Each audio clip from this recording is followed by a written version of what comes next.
In the words of manager Jim Fregosi, the Phillies play their most important game of the year tonight against the Braves in Game 4 of the National League Championship Series. Hello, everyone, and welcome. I'm Sean McDonough, along with Tim McCarver, and it's great to have you with us. The Braves lead this series 2-1, and Jim Fregosi says his team has to win tonight. Meanwhile, all things considered, the Atlanta Braves would rather not be in Philadelphia on Wednesday night when Game 6 would be played if necessary. The Braves can avoid that by winning the next two here at home. And tonight they send John Smoltz out to the mound against Danny Jackson. Yeah, I think, Sean, it's a matter of how the Phillies are going to come back in this series. We said before Game 1 that in order for the Phillies to win, they were going to have to score a lot of runs. But look at the staff against whom they will have to score those runs. The Atlanta Fab Four, they call them. They are 75-33 on the regular season, and of course they're 2-1 here in the 2-0 in postseason play. That's 3 out of every 4 victories. But John Smoltz, I think the Phillies think that they have a chance against John Smoltz. I mean, after all, the last time that John Smoltz beat Philadelphia, it was 1990, and since that time in 8 starts, he's 0-4 and a rather healthy earned run average. And Smoltz struggled in the month of September this year, and he has not pitched in 10 days heading into his start tonight. He'll be opposed by the veteran left-hander Danny Jackson. We'll have the first pitch of Game 4 from Atlanta right after this.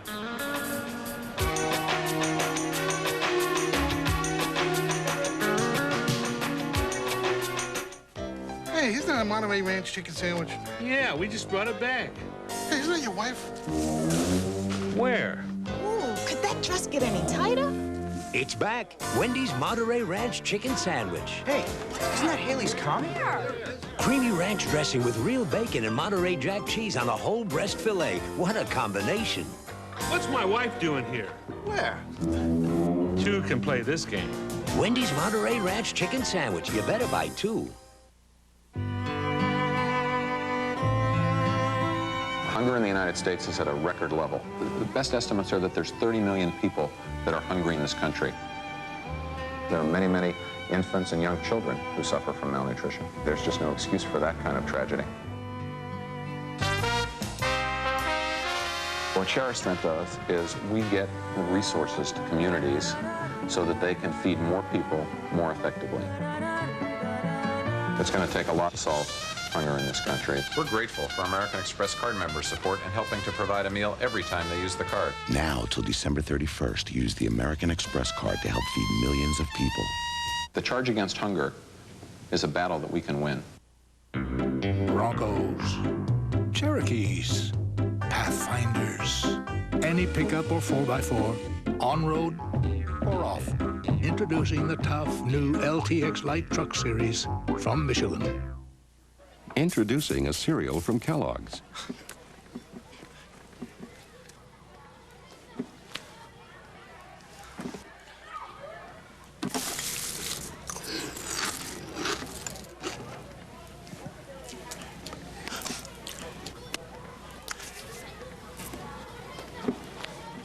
Kellogg's Corn Flakes.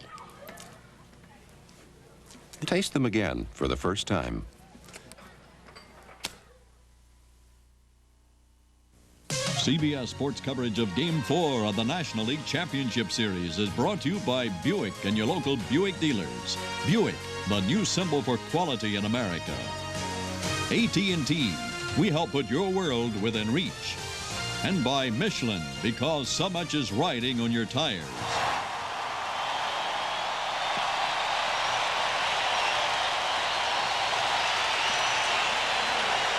The Atlanta Braves take the field before a sellout crowd here at Atlanta Fulton County Stadium. And the starting lineup for Jim Fregosi and the Philadelphia Phillies. Lenny Dykstra leads off in center field. Mickey Morandini batting second at second base. John Kruk, the first baseman, bats third. Dave Hollins is the cleanup hitter at third base. Darren Dalton, the catcher, bats fifth. Jim Eisenreich is in right field batting sixth. Batting seventh, the left fielder, Milt Thompson. Kevin Stocker is the shortstop batting eighth. And Danny Jackson, the pitcher, bats ninth. The defense for the Atlanta Braves, Ron Gant in left field.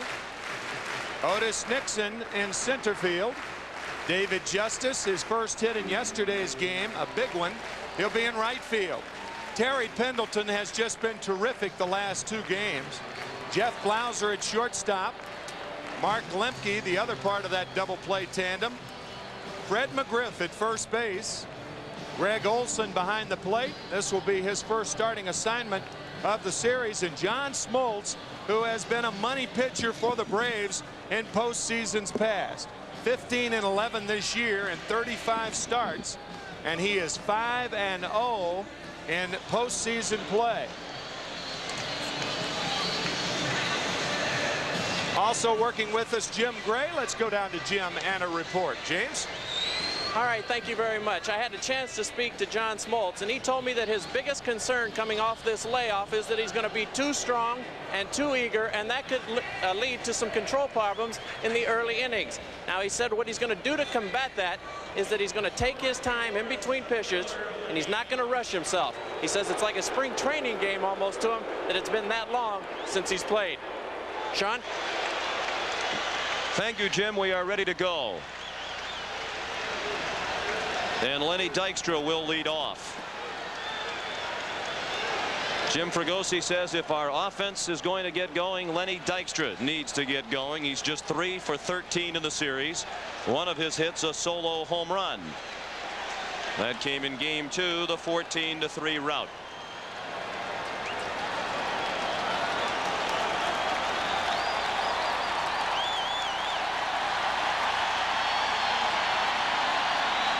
Here's the first pitch of the night from John Smoltz. A fastball low, and we're underway. Phillies realize that Smoltz has not worked in 10 days, and I think a lot of them will be taking early in the count, realizing, as Jim Gray said, that he will probably be wild. Ball 2. Smoltz would have been the pitcher in the one-game playoff had the Braves and San Francisco Giants finished the regular season in a tie. And as a result of that, John thought it automatically followed logically that he would start game 1 of this National League Championship Series since his turn was up. But because he struggled down the stretch and the other starters were hot, Bobby Cox pushed John Smoltz back to game 4.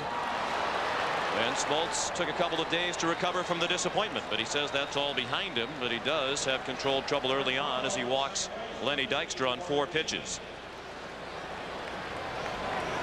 It is much cooler than it has been here in Atlanta over the last few days. 60 degrees and on the way down at game time. Less humid than it was yesterday. The breeze blowing at 10 miles per hour across the field from left to right. And we saw the breeze factor in yesterday as several of the balls hit to the outfield got a push. I don't think the ball, however, will be traveling as well this evening. Mickey Morandini back in the lineup and at the plate. Dykstra has not attempted a stolen base in this series. And the fastball from Smoltz missed. He's been wide with 5 in a row. Morandini started game 2 against Greg Maddux and went 1 for 5 with a single.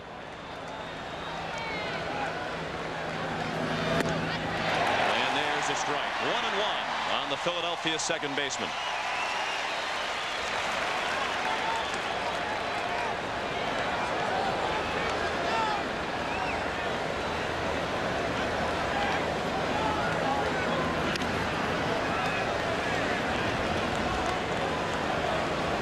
Dykstra stole 37 bases during the regular season. He was thrown out 12 times. 37 steals had him 10th in the National League. 1 ball and 2 strikes on Morandini. John Smoltz, a power pitcher with the high leg kick. That makes him easy to run on. And also Greg Olson is nursing a sore right shoulder. So I would imagine the Phillies will take advantage of those 2 tonight. And that's why Smoltz is certainly aware of Dykstra being the table setter that he is at first base.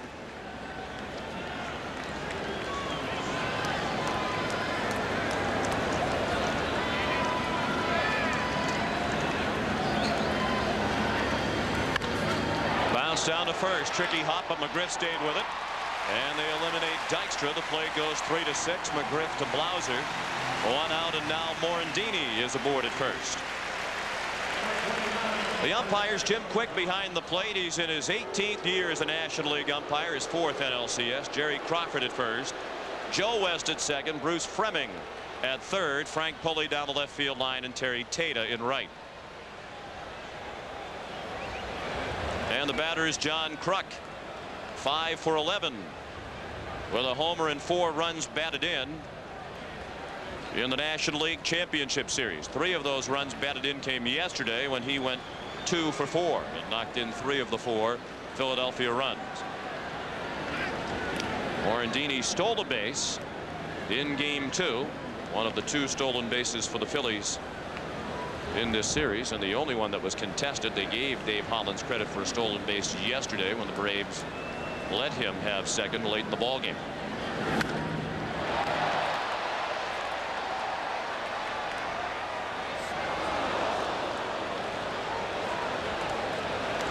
Steve Carlton 4-2 in league championship play, and John Smoltz 4-0.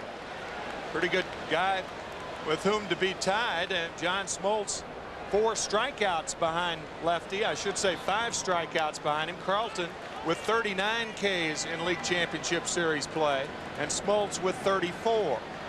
They are 1-2.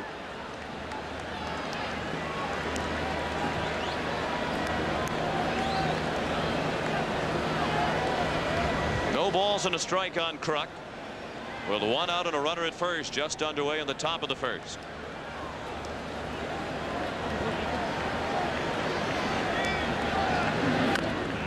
Fouled away, and after some early control trouble, Smoltz is now finding the strike zone. Yeah, it takes some time. I mean, you mentioned he hadn't pitched in 10 days, and you could throw on the side all you want, but it's that game competition, especially a game as big as league championship series games. By the way, that leadoff walk that Dykstra drew, that was the first leadoff walk of any inning by the Phillies in this series. High rider had Kruk ducking out of the way.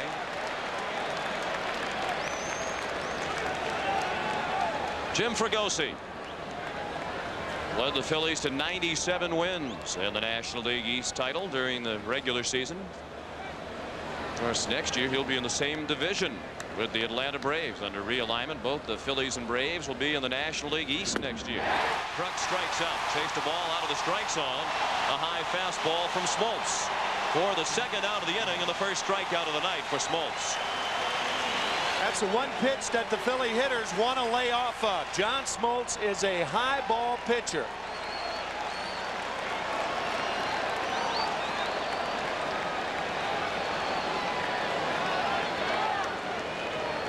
Right at the letters and tight to John Kruk for the second out. So 2 outs and a runner at first for Dave Hollins, the switch hitting third baseman, who is 2 for 10 in the series.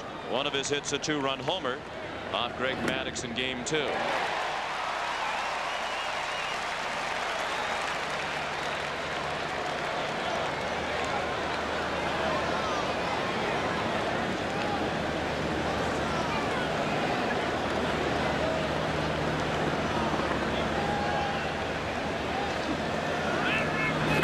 Phillies led the National League in runs scored during the regular season. They averaged 5.5 runs per game in this series.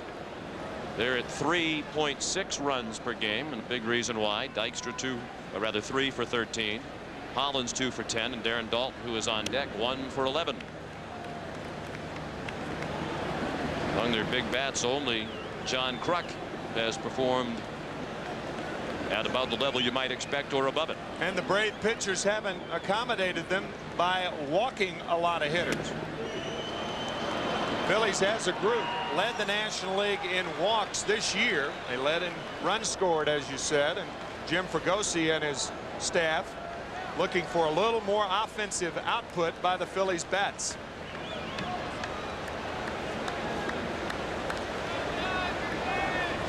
Morandini, the runner at first. And a foul tip in and out of the mid of Greg Olson. 2 balls and 2 strikes on Hollins, who was an all-star for the first time in his career this year. It was just his second season as a full-time starter.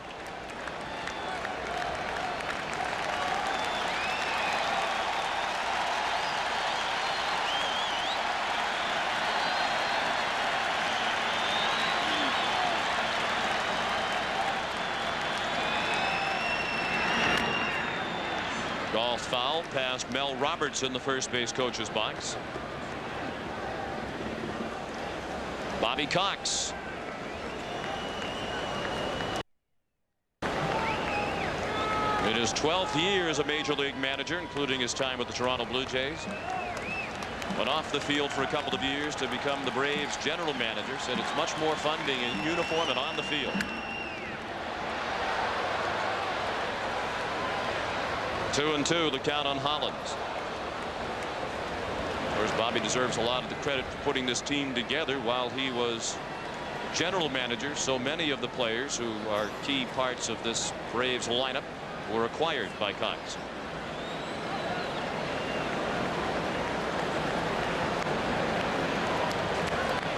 Cox says he doesn't call pitches very often. Ordinarily, the signals that he gives would be for a pitch out.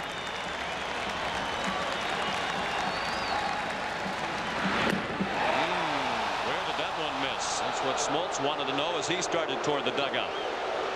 That was a different look to Hollins. He had thrown fastball, and with the count 2-2, a couple of splitters were fouled off, and now the breaking ball, and Smoltz wants to know where is that, and so does Bobby Cox, and so does Leo Mazzoni.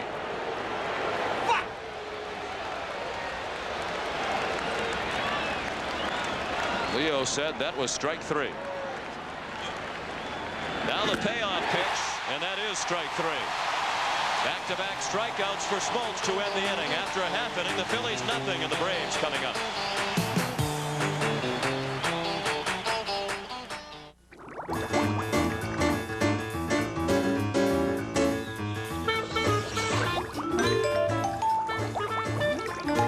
What tire do you trust in the wet? A tire that removes over 2 gallons of water per second from under the tread. The all-season MX4. Another engineering splash from Michelin. Michelin, because so much is riding on your tires. Hey, MCI friends and family customers, want to see how you could save more with AT&T? Look, most people call the same area code over and over. Well, if you spend $40 a month on long distance, AT&T will give you 25% off our basic prices to that one area code. So if you're a friends and family basic or primetime customer, you could save more with AT&T. Now, write down this number. You'll also get 15% off your other calls, too. So call now and switch. Just another part of the iPlan. The big game's over, and I'm at Mickey D's when, bam, I start seeing double. How about 2 double cheeseburgers? Then, I'm seeing triple. Maybe 2 triple cheeseburgers. Man, my head was in a spin. I needed the announcer to clue me in.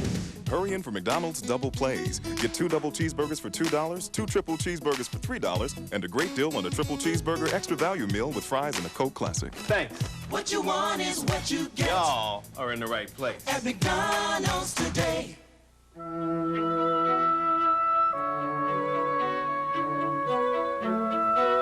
A pioneer in managed health care.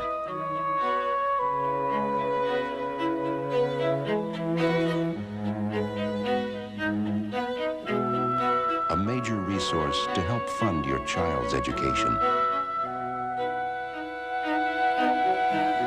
Peace of mind. It comes with every piece of the rock.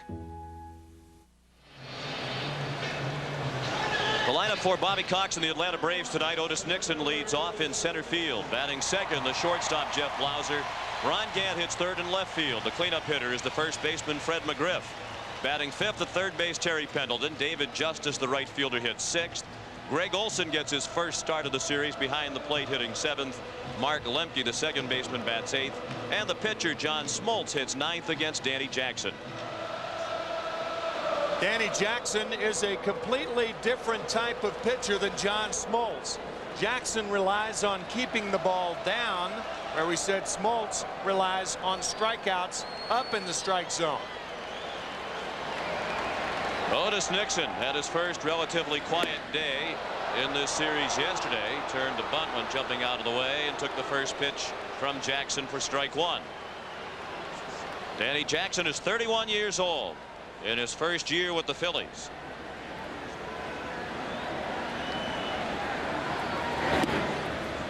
Breaking ball missed inside. 1-1 on Nixon. Went 1 for 5 yesterday with a bunt single after going 5 for 8 in the first 2 games of the series in Philadelphia.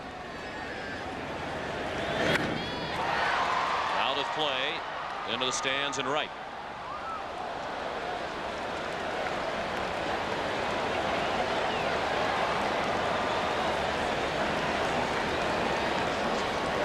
Jackson is 6 feet 205 pounds from San Antonio, Texas. Makes his home now in the Kansas City area, and Nixon is called out on strikes. He got caught looking at the Jackson fastball. Number 4, shortstop, Jeff Blauser.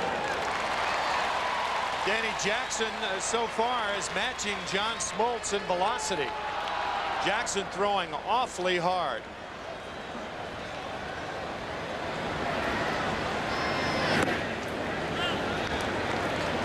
Ball 1 low to Jeff Blauser, who is 4 for 13 in the league championship series, including a solo home run off Tommy Green in game 2.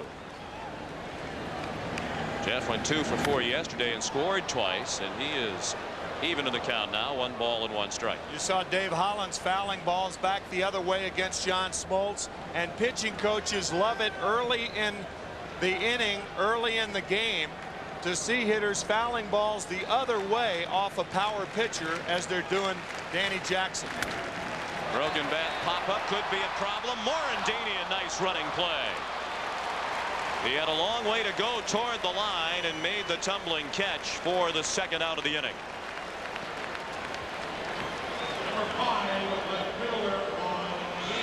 So Jackson struck out Nixon on the fastball inside, and now he jams Blauser, and Jeff almost finds a hole, but Morandini was there. A juggle, but he holds it close to the vest, kind of like a poker dealer with a good hand. Now we know why he came up and showed that he had the ball, because that ball was definitely wobbling around a little bit in the glove. Yeah. Ron Gant, the batter. 2 outs and the base is empty. No score in the bottom of the first. Jackson misses inside with ball 1 to Gant, who is 4 for 13 in the series. He has driven in 3 runs over the first 3 games. All 3 of those RBIs with 1 hit, a bases loaded double. Morandini will have an easier time of it this time. And the Braves go in order in the first. After 1 in Atlanta, no score.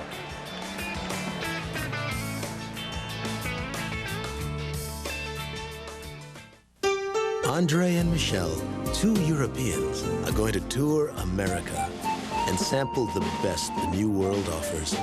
They'll drive the Buick Park Avenue Ultra, a car with some features they've never seen on European models, with a supercharged engine that can quench even a European's thirst for assertive power.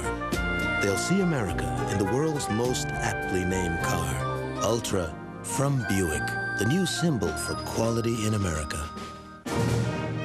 I'm here to play football for the Irish. Critics are raving about Rudy, an unforgettable real-life Rocky, one of the best movies of the year. Rudy is filled with the pure energy of the human spirit, a moving, emotional experience. When people say dreams don't come true, I'm ready for this my whole life. tell them about Rudy. Rated PG. Starts Wednesday in select cities. 1891. Siemens creates apprentice programs to give people the unique skills to build the world's finest precision technology. That was then. This is now. Today in America, Siemens' new training programs prepare a high-tech workforce to handle today's most advanced technologies, like high-quality automation systems, to help American industry meet the challenge of the 21st century. Siemens. Precision thinking. What do this roofer, this sprightly lady, and this hard-charging cowpoke have in common? They all filed for workers' comp. In your opinion, the system is out of control. It's out of control. What's one state doing about false claims? Let's just say someone may be watching. Eye on America investigates tomorrow on the CBS Evening News. Welcome back to Atlanta Fulton County Stadium. No score as we go to the second. The Phillies have Darren Dalton, Jim Eisenreich, and Milt Thompson coming up against John Smoltz.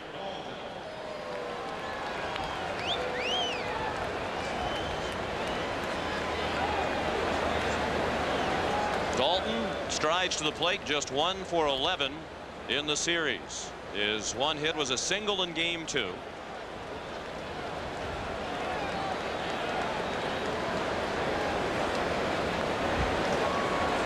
Smoltz walked the leadoff man of the first. Dykstra on 4 pitches and then settled down. Wound up striking out the last 2 hitters of the first, Kruk and Hollins.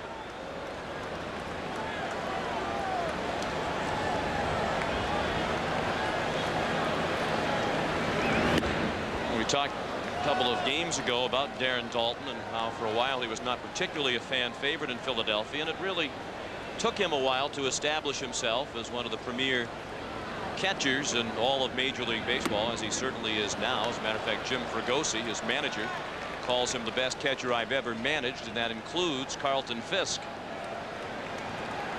But as recently as 1989, the Phillies reportedly tried to sign Gary Carter.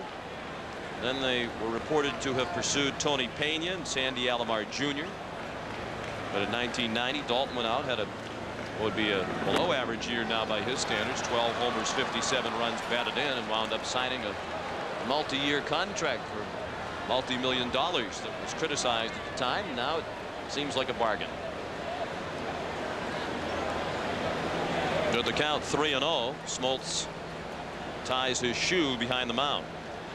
Well, if he wins this game tonight, he will tie Lefty Gomez for most wins without a loss in postseason play. Lefty Gomez 6-0 for the Yankees from 1932 to 1938. And of course, in those days, no divisional play. Daulton was taking all the way on 3-0 when he looked at a fastball at the belt for a strike. Smoltz back quickly with the 3-1, and there's ball 4. So for the second time in as many innings, Smoltz has walked the leadoff hitter. Yeah, the Phillies and Braves had played 28 innings coming into tonight's play, the 1 extra inning game in game 1. And they never had a leadoff walk, and here the first 2 innings of this game, leadoff walks from Smoltz. And that brings to the plate Jim Eisenreich. 1 for 6 in the series. His one hit was a pinch hit double yesterday, as the Phillies tried to rally in the 9th inning, but came up well short, losing 9-4. He takes the first pitch fastball for a strike. It's the left-handed hitting platoon lineup tonight for Jim Fregosi against the right-hander Smoltz. This lineup is better defensively for Philadelphia and has more speed.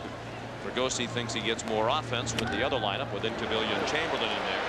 Double play ball, and Eisenreich beat the throw to first. Daulton did a good job taking out Blauser, and it was hit slowly enough to allow Eisenreich to beat it. He runs pretty well. I think if you're a middle infielder in a situation like this, you want to make sure of one. Notice the soft throw by Lemke, the hard slide by Daulton, and Eisenreich easily safe at first.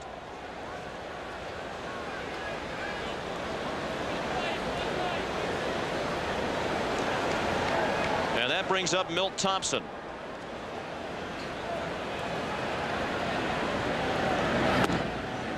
John, you mentioned the left-handed hitting lineup, and the Phillies certainly employing that tonight.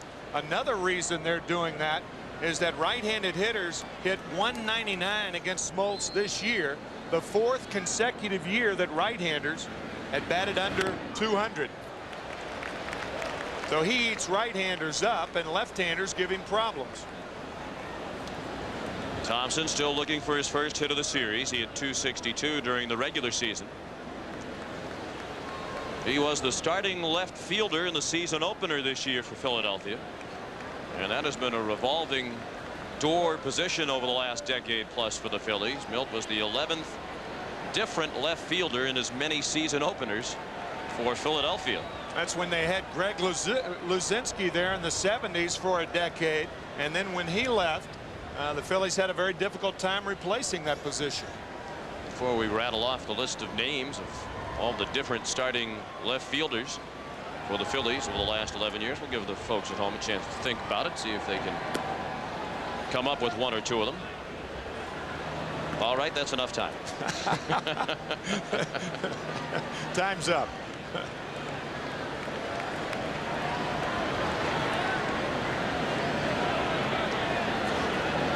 Eisenreich bluffed towards second, and Smoltz delivered a ball, 2-1 on Thompson.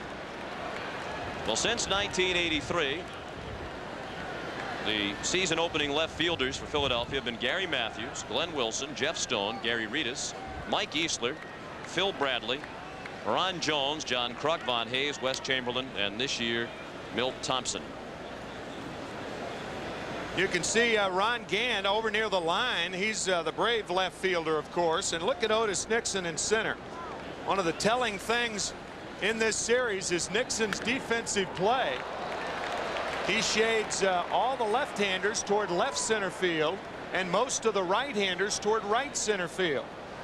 We mentioned in yesterday's ball game that's an indication of how hard the Brave throwers throw in Smoltz's case, and how much the other pitchers work away to left-handers and to right-handers. Thompson certainly has all kinds of room in straightaway center field. He goes down the left field line, foul. And in order to play in the outfield as the Braves have, you have to have a guy like Nixon who can cover all kinds of ground. Bobby Cox says Otis Nixon and Devon White are the two best defensive center fielders he has ever seen. Yeah, you don't want to strap your pitcher and catcher and say don't throw a breaking ball, a pitch that can be pulled more than the fastball. So if they do throw the breaking ball, then you do have a center fielder fleet enough to track down the mistakes. Eisenreich runs. Gant is playing on top of the line, so he makes the running catch in the bullpen.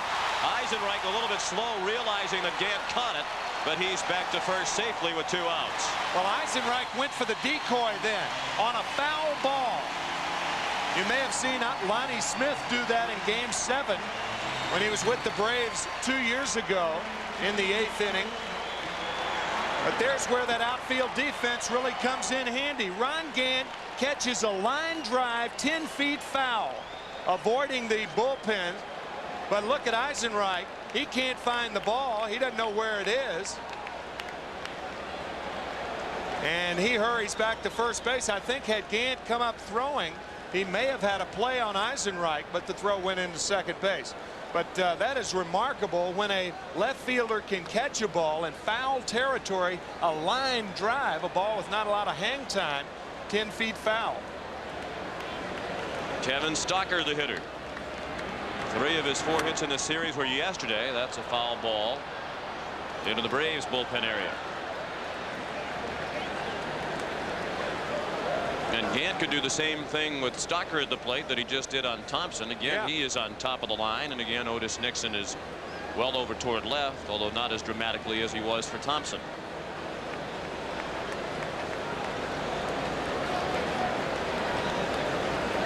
Bobby Cox says the defensive sets are based on charts that the Braves have compiled over the last 3 years, and they go more often than not based on the most recent information, as you might expect, but they go back as far as the last 3 years, analyzing where balls have been hit by the Phillies batters against their pitchers.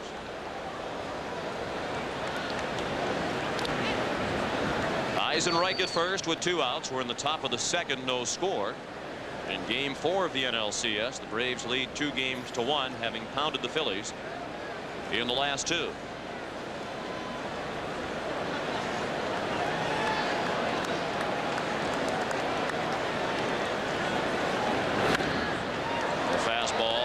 Out of play. Stocker in the hole, 1-2.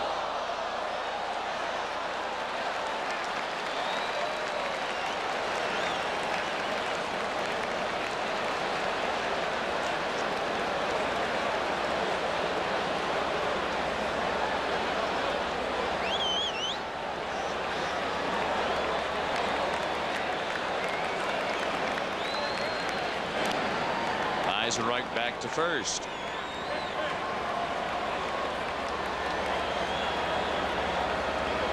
Smoltz struck out 2 in the first. He struck out 208 during the regular season, 2nd in the National League. And he gets Stocker to end the 2nd. After an inning and a half in Atlanta, no score.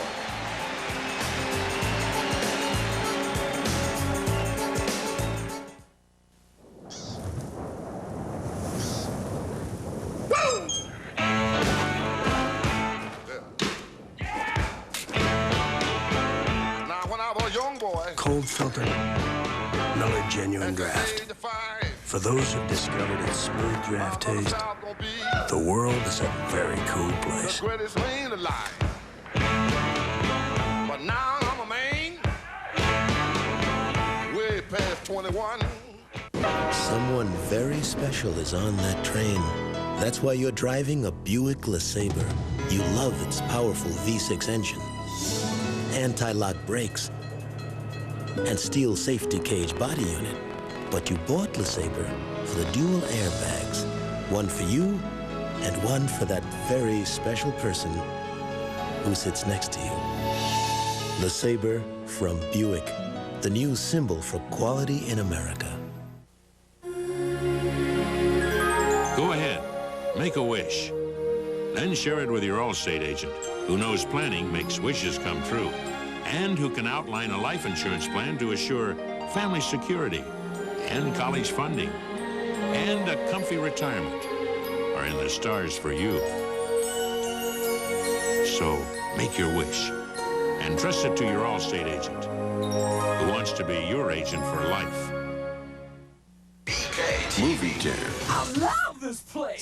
It's not a party without the new Burger King Everyday Value Menu. Don't you have any refreshments around here? The Value Menu has tasty flame-broiled burgers fixed your way for just 99 cents. Anything you want. Almost. Like, can you get with a $1.99 croissant sandwich combo? No problem. And a Whopper Value Meal for only $2.99 every day. You know who we're doing it for.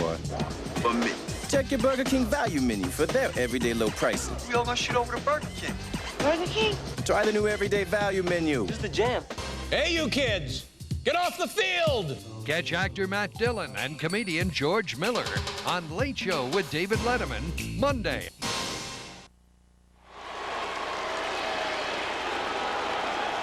Through an inning and a half here in Atlanta. Danny Jackson worked a 1-2-3 first, and he'll face Fred McGriff, Terry Pendleton, and David Justice in the second. Jackson in with strike one to McGriff, who was picked up right where he left off the regular season in this series, 6 for 14 with a homer and 3 runs batted in. He was 2 for 4 yesterday. He's in the hole here, 0-2.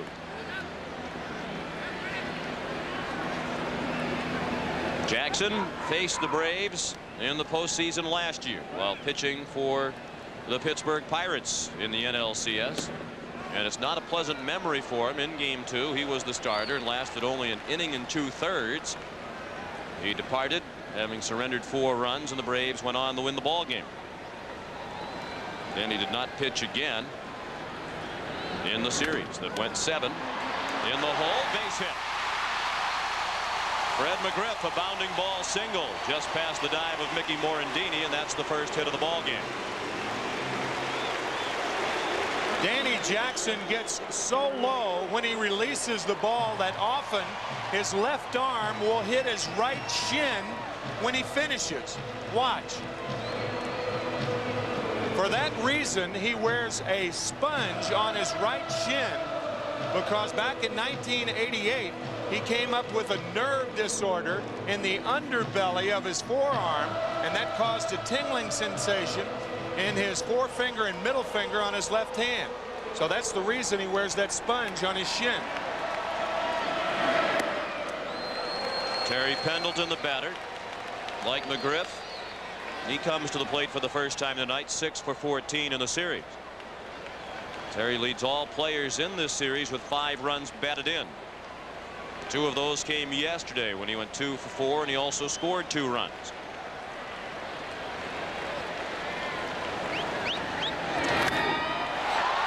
Fly ball to left. Milt Thompson has room. 1 out. Danny Jackson, with his appearance tonight for the Phillies, has now appeared in postseason play with 4 different teams, tying the major league record among pitchers, Doyle Alexander and Jeff Reardon, the other 2 who have pitched in the postseason with 4 different ball clubs. The interesting thing about those pictures is John Smoltz was traded for Doyle Alexander from Detroit back in 1987, and Alexander went over to the Tigers, was 9-0, helped them win the Eastern Division of the American League. Of course, Jeff Reardon's fourth team with which he pitched in the postseason, the Atlanta Braves last year. Jimmy Williams, the third base coach, flashes the signs for Justice and McGriff. No score, bottom of the second. One out and McGriff at first, and the 0-1 to Justice. A bounding ball and a base hit. McGriff will stop at second as Eisenreich got to it quickly.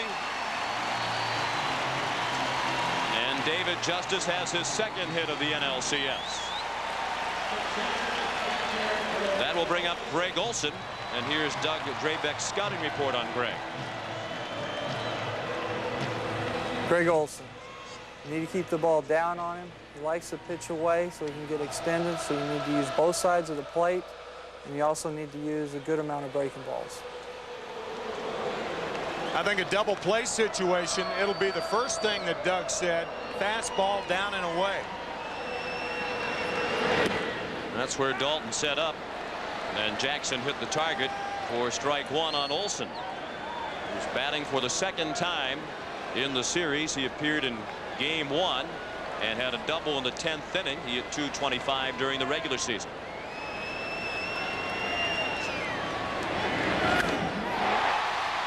To shallow center, and Dykstra made the catch. Then he appeared to have a tough time judging the ball for a couple of seconds. Then he came on to make the catch. 2 down.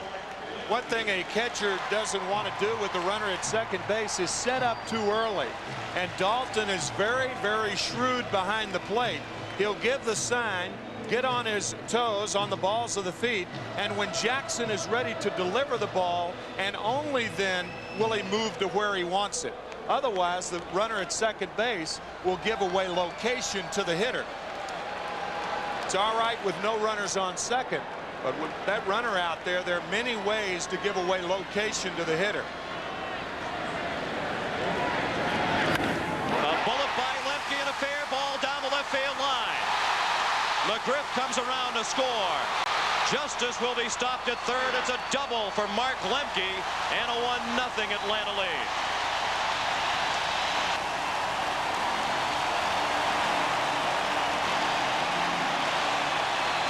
Jim Fregosi out to talk to left field umpire Frank Pulley, possibly saying that ball was a foul ball, but it appeared to me that that ball was fair easily.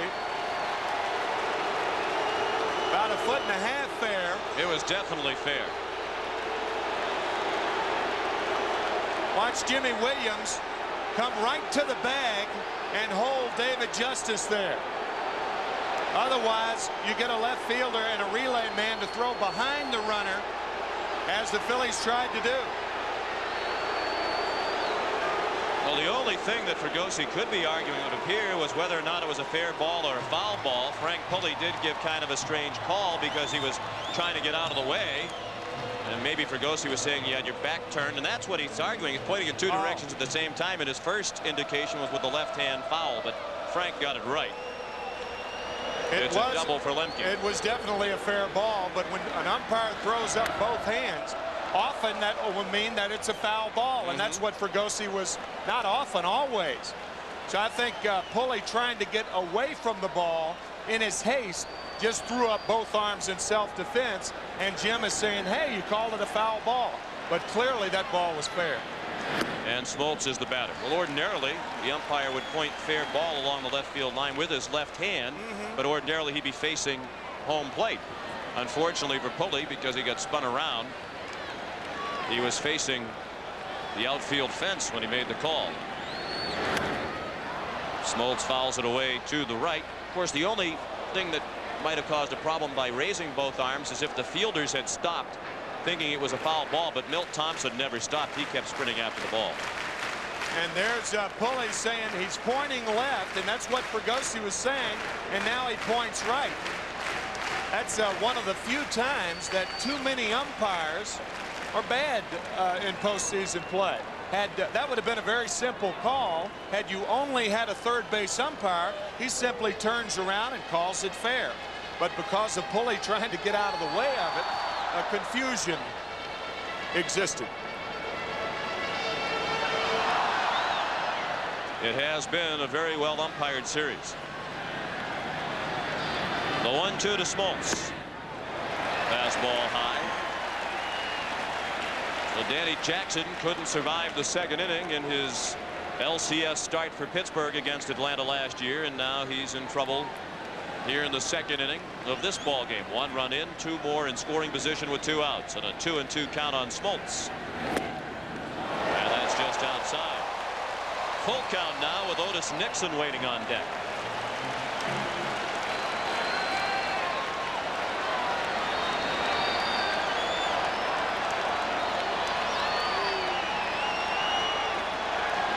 Payoff pitch. Strike 3.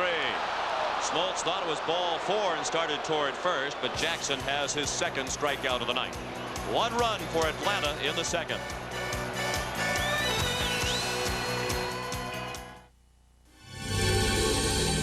See that little black square on your Buick Park Avenue's key? It's worth a lot of money because it can save you a substantial amount on auto insurance. It's an electronic device that activates your ignition. You can drive your car, but a would-be thief cannot. You won't find this feature on Mercedes or Lexus. You will find it on Park Avenue. From Buick, the new symbol for quality in America.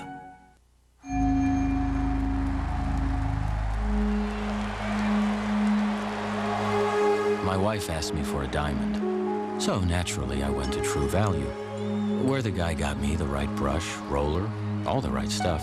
He even kidded me. Paint it and he will come, he said. Will he ever face a big league hitter? Who knows? But judging from the drool on his chin, I'd be waiting on the spitball.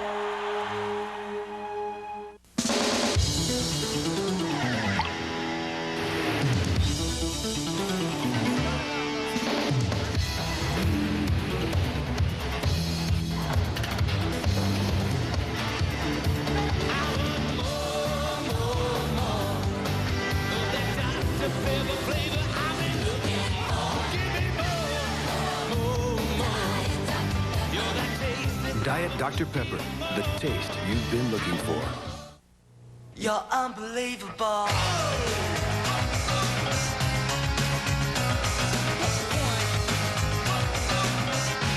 You're so unbelievable.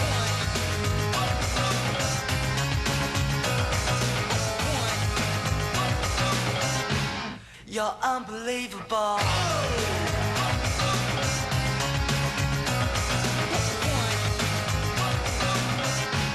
You're unbelievable. A thank you message from Major League Baseball. Tonight's overhead shots are courtesy of the Goodyear Blimp Stars and Stripes, based in Pompano Beach, Florida. And at the controls tonight is pilot Jim Maloney from Vienna, Virginia. Hi, Jim. We'd mention the other fellow's name, but we don't know who he is. So sorry. Jim and his pal. Jim and his pal. We'll try to get that information for later on so we can say hello to both of them. Bob Rosedale is Jim's buddy.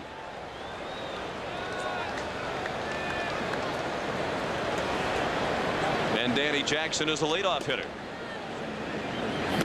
Smoltz nipped the inside corner. Jackson in search of his first ever postseason hit. He's the only right-handed hitter in the Philadelphia starting lineup tonight. All the others either left-handed hitters or switch hitters batting from the left side against Smoltz. Very good looking cut by Danny Jackson, but he missed it. 1-2. Swing hard in case you hit it. Philosophy Smoltz undoubtedly employs from time to time on the golf course. John Smoltz is a 4 handicap golfer. Jackson whiffs. 4th strikeout for Smoltz. This is game 4. Tomorrow's game 5, an afternoon contest. First pitch 3:07 Eastern time. We're on the air with Baseball 93 at 3 o'clock. And if games 6 and 7 are necessary, they'd be Wednesday and Thursday at Philadelphia. The game time Wednesday to be determined. It depends on whether or not the American League Championship Series is over. If it is, Wednesdays will be a night game. Lenny Dykstra with a very high pop-up. And it's several rows back behind the Atlanta dugout. Jim Fregosi telling us tonight before the game that the only thing that he can see with Lenny Dykstra is that he's been opening up on his swings. See how the front side of the body leaves a little bit too early? That front shoulder is a good guide for hitters, and often they try to point that shoulder right back to the pitcher. That's a way of getting out of that nuance. But Dykstra, with that open stance, it's more often than not, hitters with open stances have a tendency to pull that front side out of there because their front side's out of there to begin with.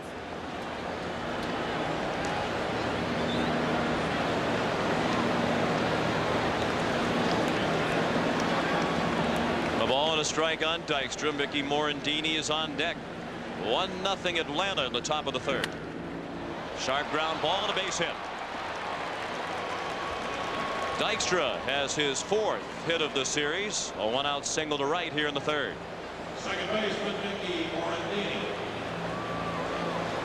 And the first Philly hit, similar to the spot that Justice and McGriff hit their grounders in the bottom of the second. Now Mickey Morandini, who reached on the fielder's choice in the first. And he was stranded at first. Well, the Phillies really need to get something going and make something happen. I was thinking the same thing. Absolutely. Think Dykstra would try to run here eventually. Yeah, absolutely. Sometime during this at bat. Remember, we said before game 1 that they could not stand toe-to-toe with the Braves and expect to win. Morandini off the foot of Smoltz. It caromed into foul ground. Smoltz appears to be fine. He's not limping as he chased it into foul territory. It's a hit for Morandini. Dykstra to second on the play, first and second and 1 out, and they'll check on the well-being of John Smoltz. I think it hit the heel of John Smoltz after that remark of standing toe-to-toe with the Braves. Nice segue by Morandini. And a skate save by Smoltz. It was off the right heel, and that's a pretty firm part of the foot, and it appears John's all right. There's a hard part of the shoe, obviously right around the sole, and with pitchers, the pitcher has the hard part of his shoe primarily to push off of, and that's in the toe. It's a reinforced toe for all pitchers' shoes. If they're right-handers, the right shoe, left-handers the other one. He appears to be all right. He was walking around flexing his ankle a little bit, but didn't appear to be limping, and he's going to get a couple of warm-up tosses to make sure he's okay. And as they check on Smoltz, we'll check the National Football League final scores from this afternoon. Giants pummeled Washington, keeping them on their downward slide. Philly suffered its first loss. Dan Marino might be out for the year with an Achilles injury suffered in Miami's win over Cleveland. The New England Patriots got their first win of the Bill Parcells era.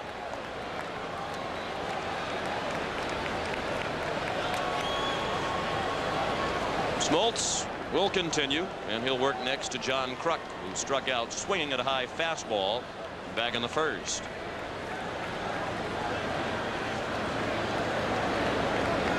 Braves lead 1-0. The Phillies batting in the third. And Smoltz wants a new ball.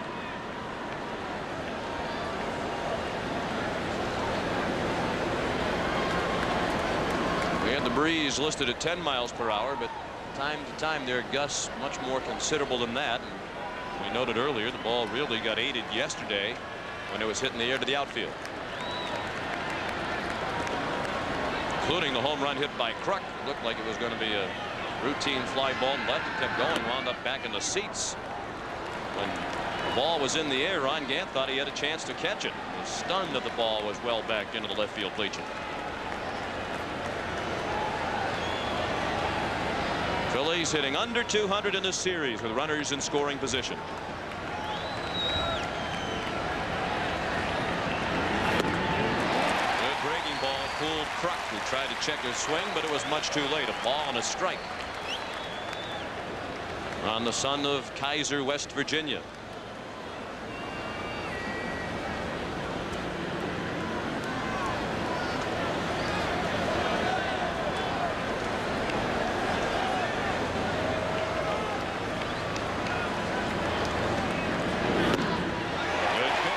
Inside corner around the knees, and once again Smoltz is ahead of Kruk. John thought that ball was inside. We'll see. Looked like a corner there.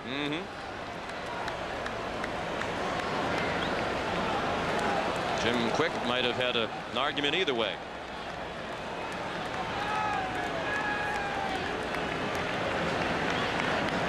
The 1-2 in the dirt.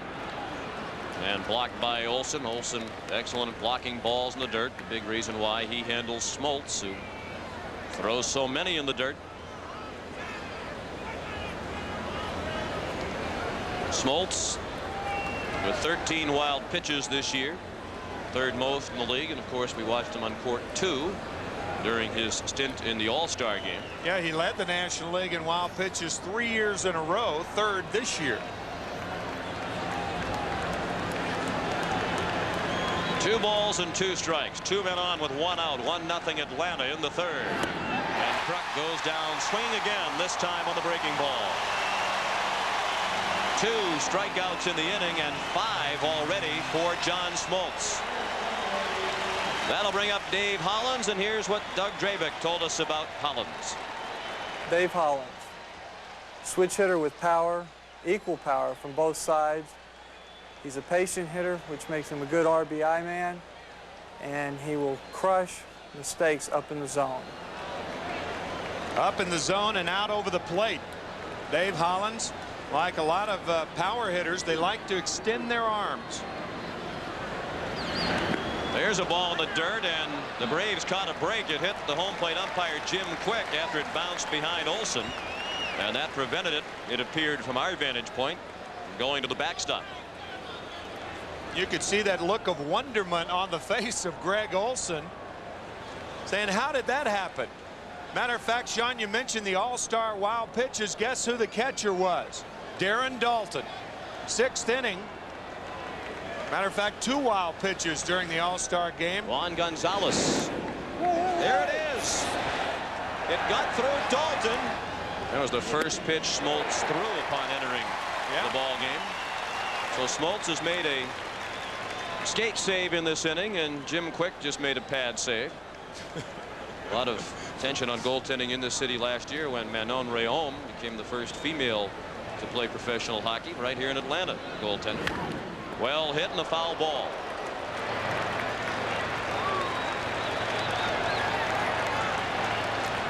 And Hollins behind in the count. 1-2. He struck out swinging his first time up.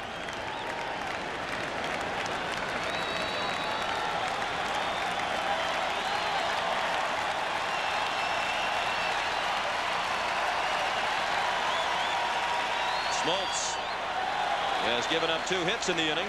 He's on the verge, perhaps, of his 3rd strikeout in this frame. It's in the dirt. Another good block by Olson. See, if a pitcher doesn't have confidence that a catcher can block those pitches, what happens is he doesn't throw it with enough bite. But Smoltz, realizing that Olson is excellent on that ball in the dirt, is free to deliver the pitch with flexibility and throw it the way he normally would with nobody on. Got an awful lot of confidence in Greg Olson. The Phillies could desperately use a big hit to ignite their offense. They won't get it from Hollins. 3 strikeouts in the inning for Smoltz. And the Phillies have already stranded 4. 1-0 Atlanta after 2.5.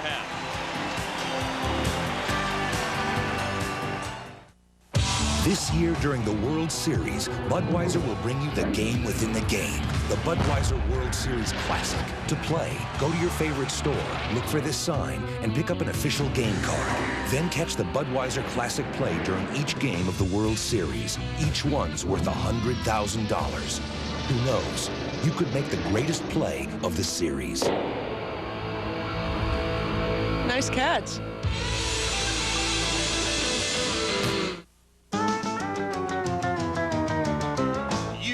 got to attack the courses. You've got to master the machinery. You've got to use all your resources. It's not really that difficult to earn the name Goodwrench. All it takes is all you've got. Goodwrench, raising the standards of performance on the track and in your GM dealership. What do you mean I can't do that? Please, don't pull that on me now. I'm pressing enter. You're the computer. You tell me where the file is. Huh? Don't just sit there blinking. Enter. I'm gonna give this to you, but I want it back. The idea of talking to a computer is certainly not a new one. Open status report. Getting a response certainly is. The new Desk Pro with business audio from Compaq. When Harlan takes the stand, will there be justice for all? I'm a simple country doctor. Doesn't he just give you goosebumps? That's why I wear this long robe. Evening shade. Then Mom and Dad are stepping out. If you'd like to wait in the bar. Dave, let's just go get a burger. No, my wife did not shave her legs for a burger. All new Dave's World after Evening Shade Monday. CBS Sports coverage of Game 4 of the National League Championship Series is brought to you by Oldsmobile. O'Doul's from Anheuser-Busch Premium Beer Taste without the alcohol. And by the Mutual of Omaha Companies. With 6 strikeouts tonight, John Smoltz now has 40 strikeouts in his career in League Championship Series play.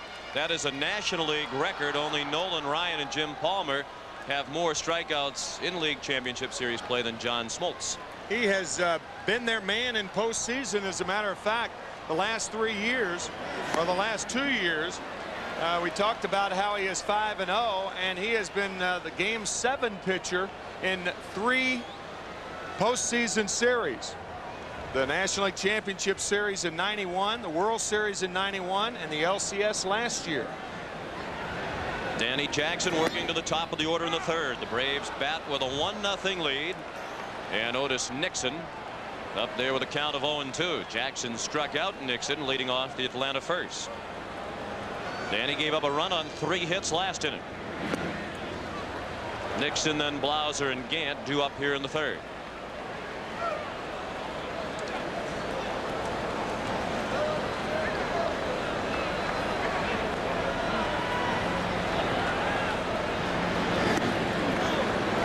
Ball down and in.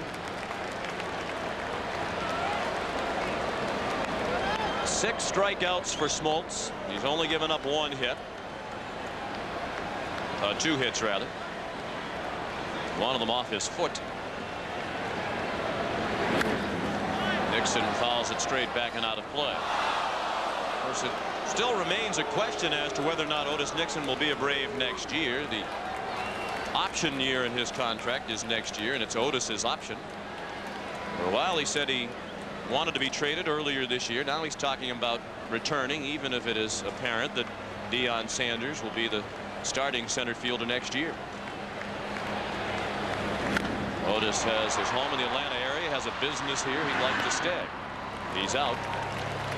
On the bouncing ball to short. At the conclusion of tonight's game, Tim McCarver and I will select the Chevrolet Most Valuable Player of the game. Chevrolet will donate $1,000 in the player's name to the Special Olympics. Most famous play in Atlanta history. Sid Bream scoring the winning run. Mike LaValliere, the Pirate catcher, as the Braves scored 3 in the bottom of the 9th to beat Pittsburgh last year.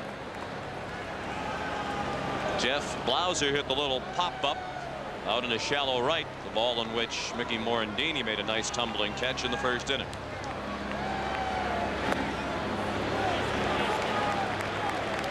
They appeal down to first, and that's a strike, says Jerry Crawford, prompting a big groan from the assembled throng here at Atlanta Fulton County. Yeah, Jerry Crawford's not looking at the crowd over there. He's looking into the Atlanta dugout.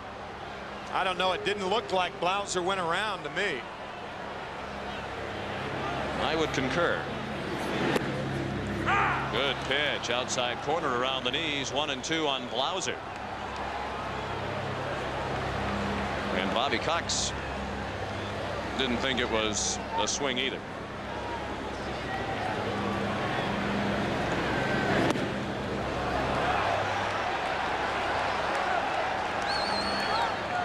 Bobby Cox said Ralph Houck was his favorite manager among those that he played for because Ralph treated everybody well. I think that's a good description of Bobby Cox. Universally popular for the way he treats people. 3-2 the count.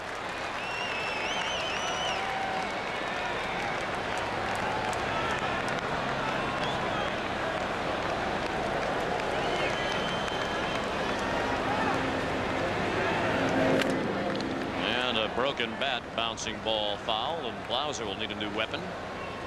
The count still 3 balls and 2 strikes.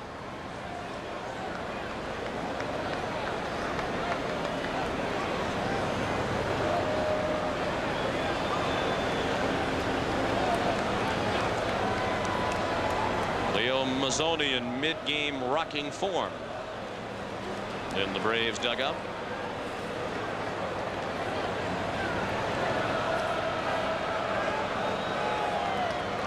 Tough to rock with your hands on your knees like that, though. Usually Leo has that rocking motion when he's sitting up. Breaking ball, bounce foul, still 3-2 on Blauser. You mentioned that he is an avid Notre Dame football fan, also a very big fan of the Boston Celtics. And many times over the winter, John Kruk will head over to Mazzoni's home just across the West Virginia border into Maryland.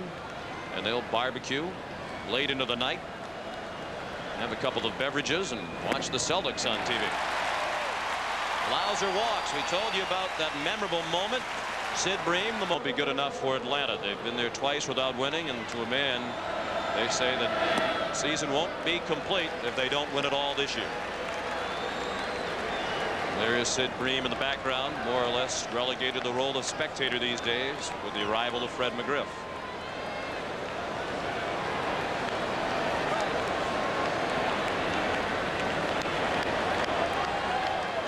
Ron Gant is the batter. Blauser at first with 1 out. Following the first walk of the night issued by Jackson. Earlier this year, Sid Bream, who's had 5 knee operations, had a foot race with Damon Berryhill, arguably the 2 slowest Braves. Before a game against Colorado, they had a 30-yard dash, which Bream won. And Sid said, yes, it was more meaningful to him than scoring the winning run in Game 7. Sure. Yeah. I didn't believe that either.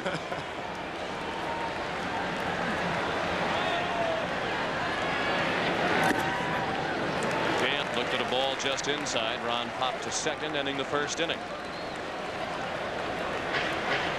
And he's heard trade rumors that he won't be around next year. He says he has mixed feelings about that. He's had some good times in Atlanta, but also some bad. That it depended on what the options were. They are eventually going to have to start finding room for some of their young players like Tony Tarasco and Ryan Klesko, Javier Lopez and Chipper Jones, to name just a few. That's a swing, says Jim Quick. Looks like he went around on that one. Gant may not have intended to, but it looked like he went too far. That was called by home plate umpire Jim Quick. We'll take another look at it. Oh, yeah. Oh, not even close. Ronnie kind of peeking back at Jim Quick as if to say, you saw that, huh? And he did. It was a quick call and the correct one. And Gant fouls one off his foot, still 2-2. We're in the bottom of the third. The Braves lead 1-0. They scored last inning on a 2-out RBI double down the left field line by Mark Lemke. It knocked in Fred McGriff. And it's unusual in that the Phillies are playing straight away for a pull hitter against a left-handed pitcher. Dykstra in center field playing straight away, and Gant a dead pull hitter. And Dalton sets up inside. Gant pops it foul, out of play to the right. Ron Gant had 99 hits to left field this year. He had only 19 to right field. So Dykstra, in my opinion, should be to left center. Look at the alignment. Here's Ronnie Gant right here. 99 to left, 26 to center, 19 to right, and 20 infield hits.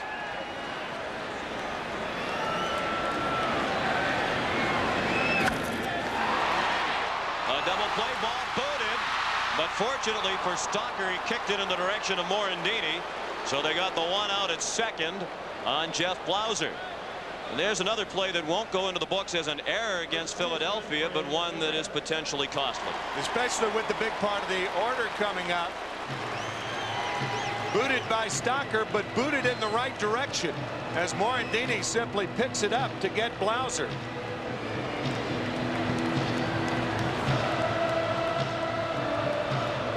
A kind hop for the Phillies.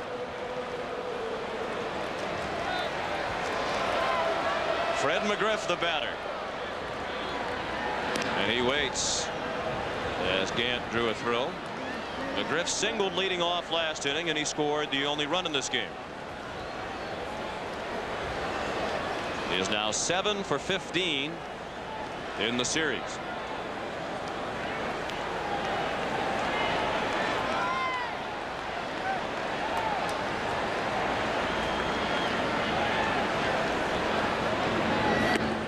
Danny Jackson in with strike one.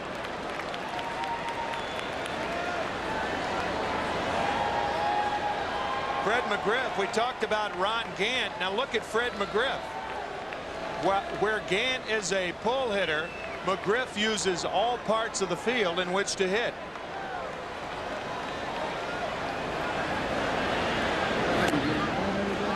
Jackson missed away. 1-1 on the Crime Dog.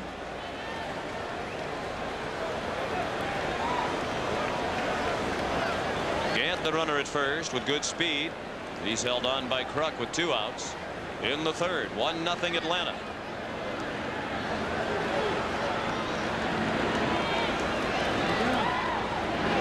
Jim Fregosi says Danny Jackson has done exactly what the Phillies hoped he would do when they traded for him. That is, provide them with a veteran left-hander who could pitch 200 innings or more. Danny pitched 210 innings during the regular season. Over 200 for the 5th time in his career. He went 12-11, but Fregosi said the bullpen blew a few, and he could have had 15 or 16 wins.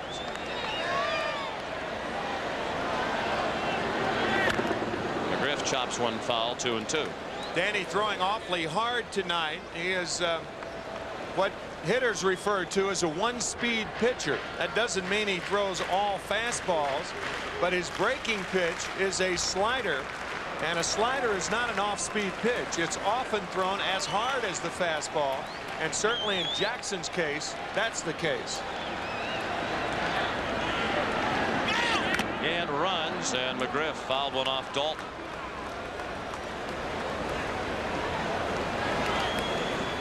Looked like the left bicep of Darren Dalton.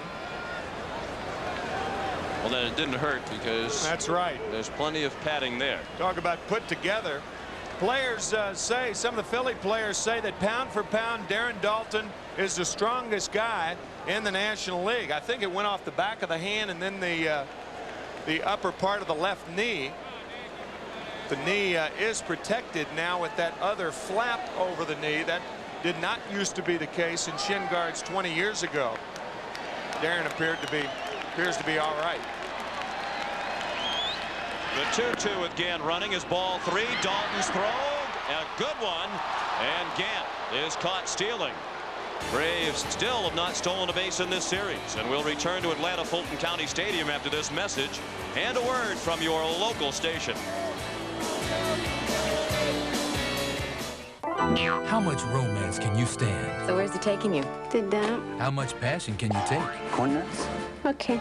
Northern Exposure is for lovers, all new Monday. It's been voted the best hour on television. Was he holding a knife when you shot him? Emmy's best drama. The defendant is the mayor of the town. Emmy's best actor. I will not call it self-defense. Emmy's best actress. You seem to be taking this very personally. The shocking season premiere, Picket Fences, Friday, October 22nd. This is CBS. Ron Burke, sports, part of the Channel 10 news team. Weeknights. Welcome back to Fulton County Stadium. John Smoltz, the Braves pitcher, was hit on his right heel by a ball in the last half inning.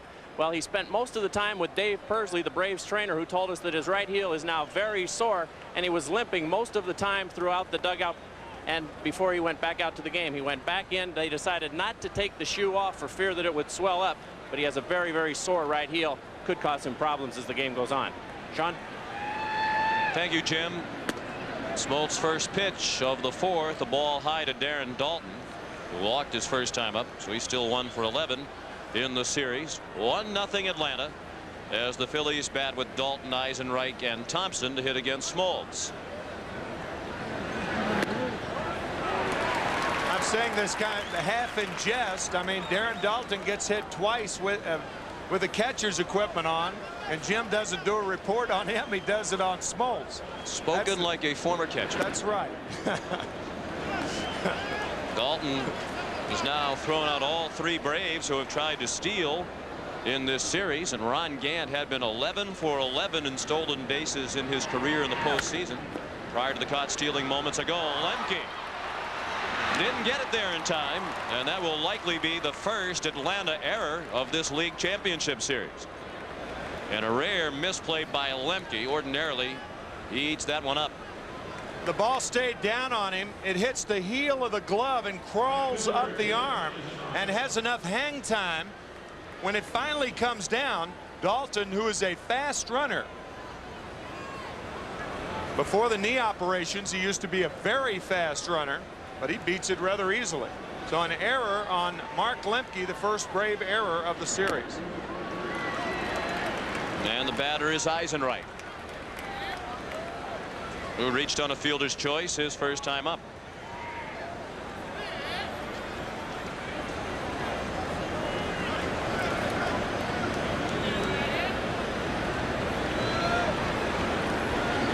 Daulton will run occasionally. He had 5 stolen bases without being caught during the regular season, and in 1992 he stole 11. You're right, way back when he could really run. Once upon a time, 1983 in the minors with Reading, he had 28 stolen bases. But he's had 6 knee operations and will likely have a 7th when the year is over. All operations on his left knee.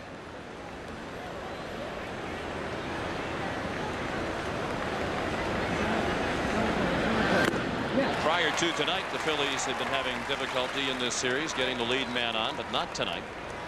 This is the 3rd time in 4 innings they've had the first man on, but it hasn't helped them to this point. Smoltz has shut them out through the first 3 innings. The last pitch to Eisenreich, 89 miles per hour.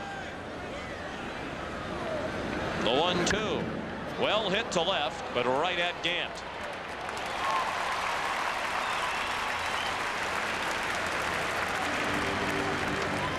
That will bring up Milt Thompson. Here's Drabek's scouting report on Thompson.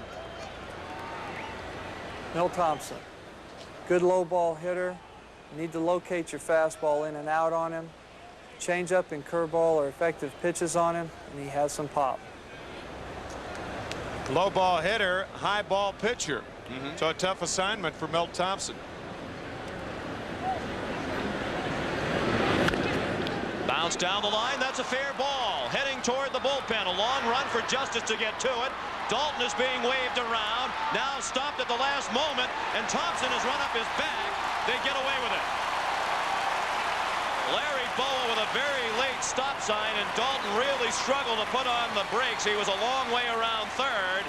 And as a result, Thompson, thinking Daulton was going to try it, went about halfway between second and third before retreating to second in a hurry. Well, this is the luxury a third base coach has with a runner at first base.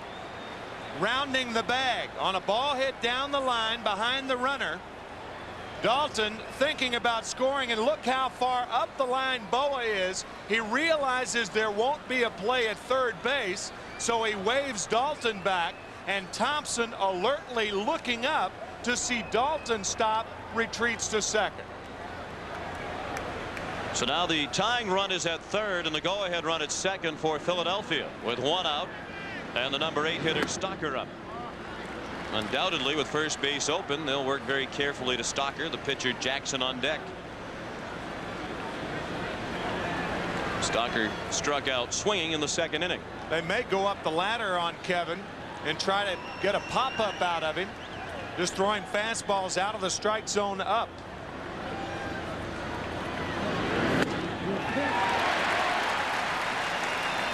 Infield is back for Atlanta. And the count 1-1 on Stocker. Of course, on the other hand, if you pitch around Kevin Stocker and Danny Jackson makes an out, well, then you have Lenny Dykstra to hit with the bases loaded. So I think going after Stocker right here, just one-on-one's the proper play. Well, as Jim Fregosi said yesterday, he very rarely pitches around the number 8 hitter because, as he says, the guy's hitting 8th for a reason. That's right. And if you pitch around the number 8 hitter and then face the pitcher, you've cleared the pitcher, so you don't have to worry about him leading off in the next inning, doing the other team a favor in that regard. Down the line, foul. 2 balls and 2 strikes on Stocker. Plus, you take into consideration that Kevin Stocker has only 70 games of experience in the major leagues. In a situation like this, you understand he's probably trying too hard. Vulnerable ball out of the strike zone. I think you'll see Smoltz go to the split finger fastball here and try to get Stocker to swing at a bad pitch.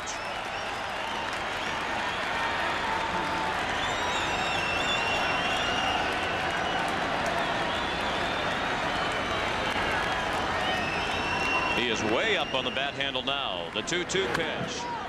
In the air to left. Dalton is tagging. Gant the catch.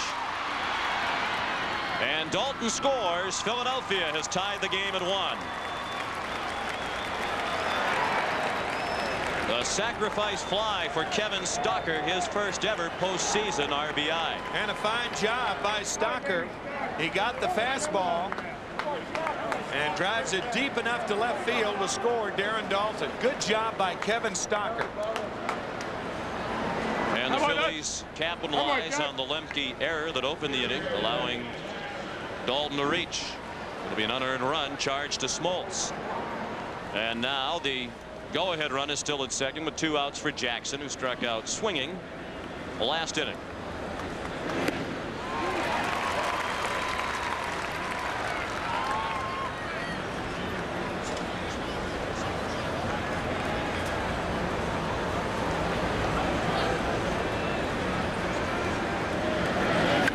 Well hit, base hit. Thompson will come around to score.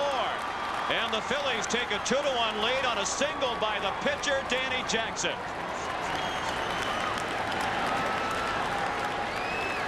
You saw his first time up. Jackson never had a hit in the postseason prior to tonight.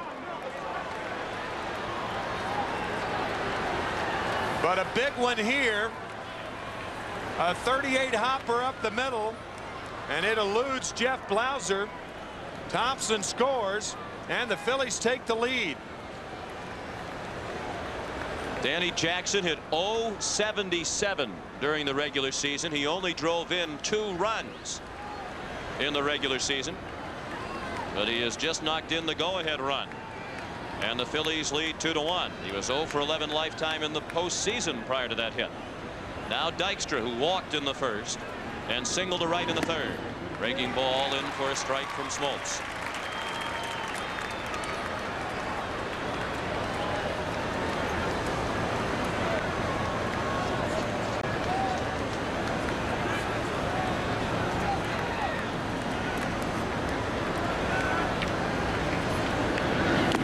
The 0-1 is in the dirt. You could see from that camera shot from center field, Smoltz gripping the split finger fastball.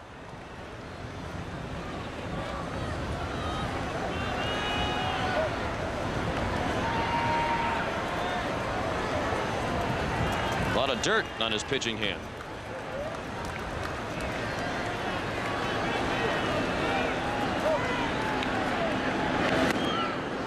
Breaking ball had Lenny skipping out of the way. Pitchers use that rosin, and sometimes they use a pine tar on the bat. They get it on their hands and stuff like that. I mean, they don't do it intentionally, but that rosin, dirt adheres to that rosin, and that's why their hands are dirty. They like that, though. If their hands are dirty, the balls are dirty, and they're tougher to see. Bounced into right field. Jackson had to hold up to avoid being hit by the ball. So Jim Fregosi said before the game tonight, we need Lenny Dykstra to get it going, and he has. He's been on base 3 times, and he's 2 for 2. He hits this one identically where he hit his first one, and the diving Lemke can't get to it. All runs scored in this inning will be unearned as a result of the Lemke error. But Smoltz hasn't helped himself since. He has given up 3 hits here in the 4th. Phillies have 5 for the game now. They lead 2-1 and threatening to add to it. And remember, John Smoltz hasn't beaten the Phillies since 1990. He has started 8 times since then. And it's appropriate to repeat that he's 0-4 with an earned run average over 6.5 in that 3.5-year period. What's interesting with all the success that the Braves have had the last 2 years plus, really 3 years when you include this one, that the media in this area and the fans seem to want to find things that are wrong with the team or with the individual players. We'll talk more about that later as Morandini lifts a pop-up. Caught by Nixon to end the inning. 2 unearned runs for Philadelphia in the 4th. And after 3.5, the Phillies now lead 2-1. They say good pitching beats good hitting any day. The Achieve a Special Edition by Oldsmobile. Check out this slow curve. How about a backdoor slider? Here comes one all loaded up.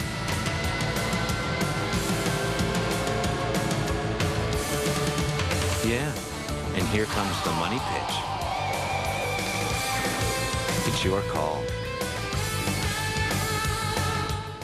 With each new day, you find a way to be your best. Gillette Sensor for the closest, safest shave ever. You know you gotta be a little better than the rest. Only Sensor has spring-mounted twin blades that adjust to every detail of every face. Gillette Sensor, together with Gillette Shaving Gel, with advanced lubricants for an incredibly smooth shave. Gillette, the best a man can get.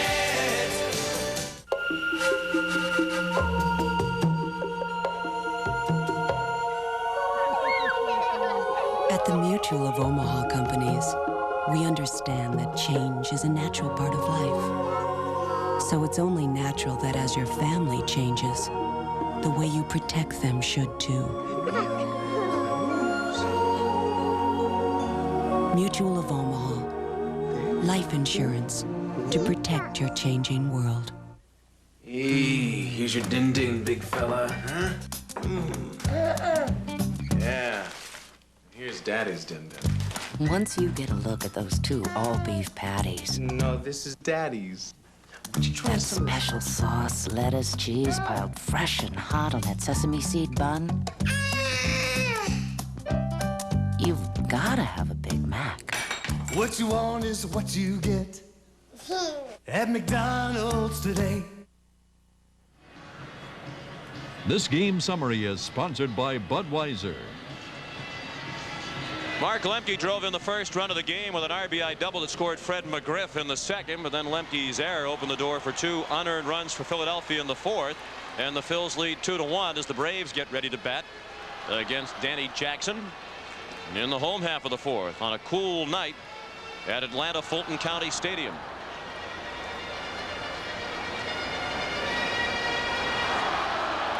Middle third of the order, McGriff, Pendleton, and Justice coming up for the Braves.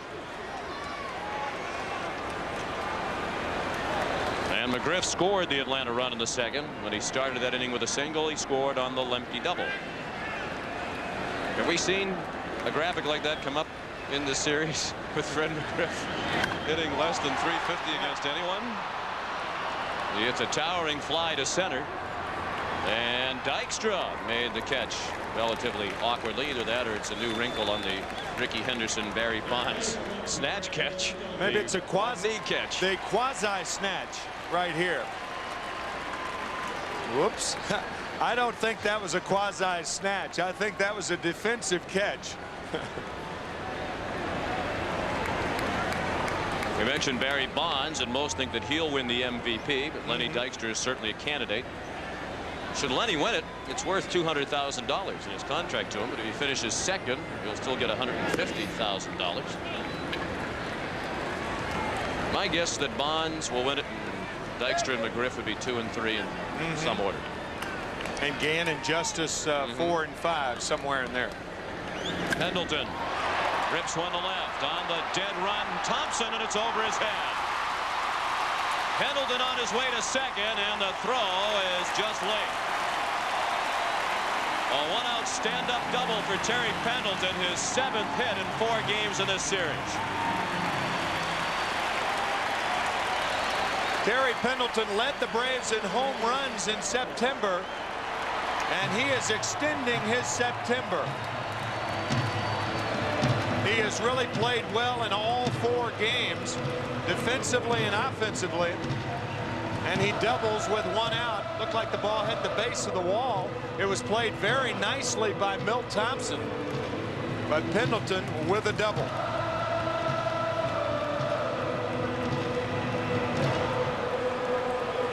Pendleton playing well despite injuring his lower abdominal muscles, diving for that game-winning hit by Kim Batiste in game 1.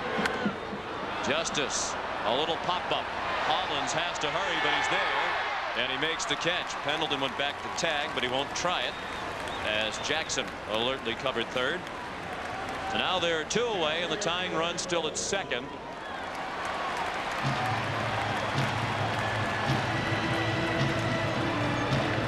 Notice sometimes when a fielder is running like that, the eyes bob up and down, and that's the difficulty involved with a play when you're running that awkwardly in foul territory.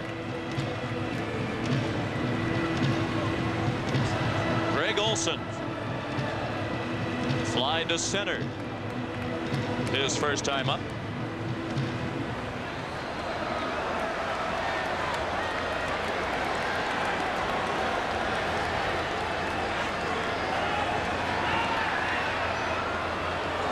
Stocker tried to sneak in behind Pendleton.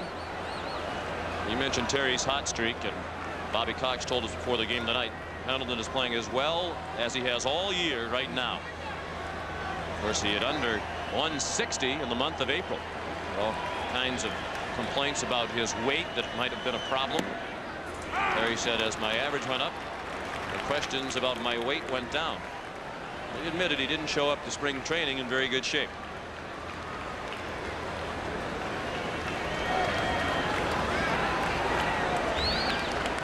He's the tying run at second with 2 outs in the 4th. 2-1 Phillies. And the 0-1 Olson is a breaking ball for a borderline strike 2, and Olson didn't like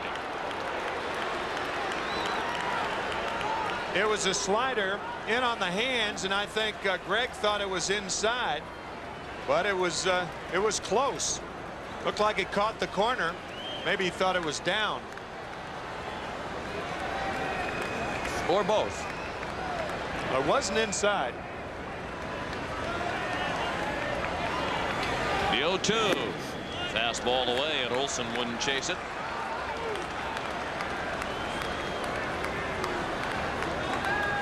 Only 130 for Olson with 2 outs and runners on base this year. That was the worst such average in the National League.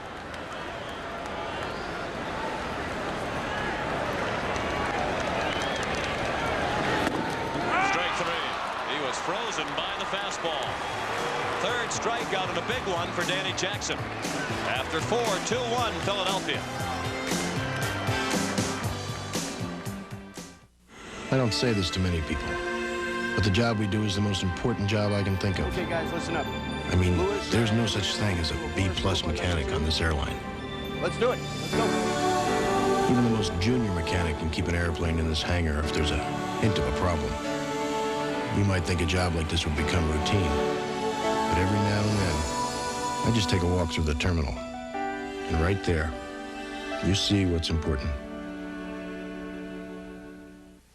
Before you buy a new car, consider the comfort, consider the quiet, consider the power, consider the fit and the finish. But most importantly, before you buy a new car, consider these options. The Chevy S-Series, so new from the inside out. Everything else is history.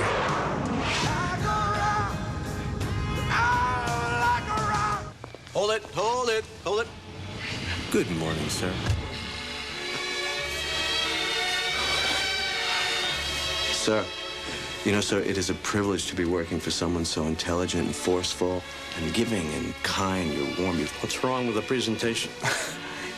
You forgot to change the figures? Yes, I did. If you talk to Ellen, the hired concierge, she can get some new acetates made for the presentation. Ellen's great. Copy them, collate them, and have them in the conference room by 4.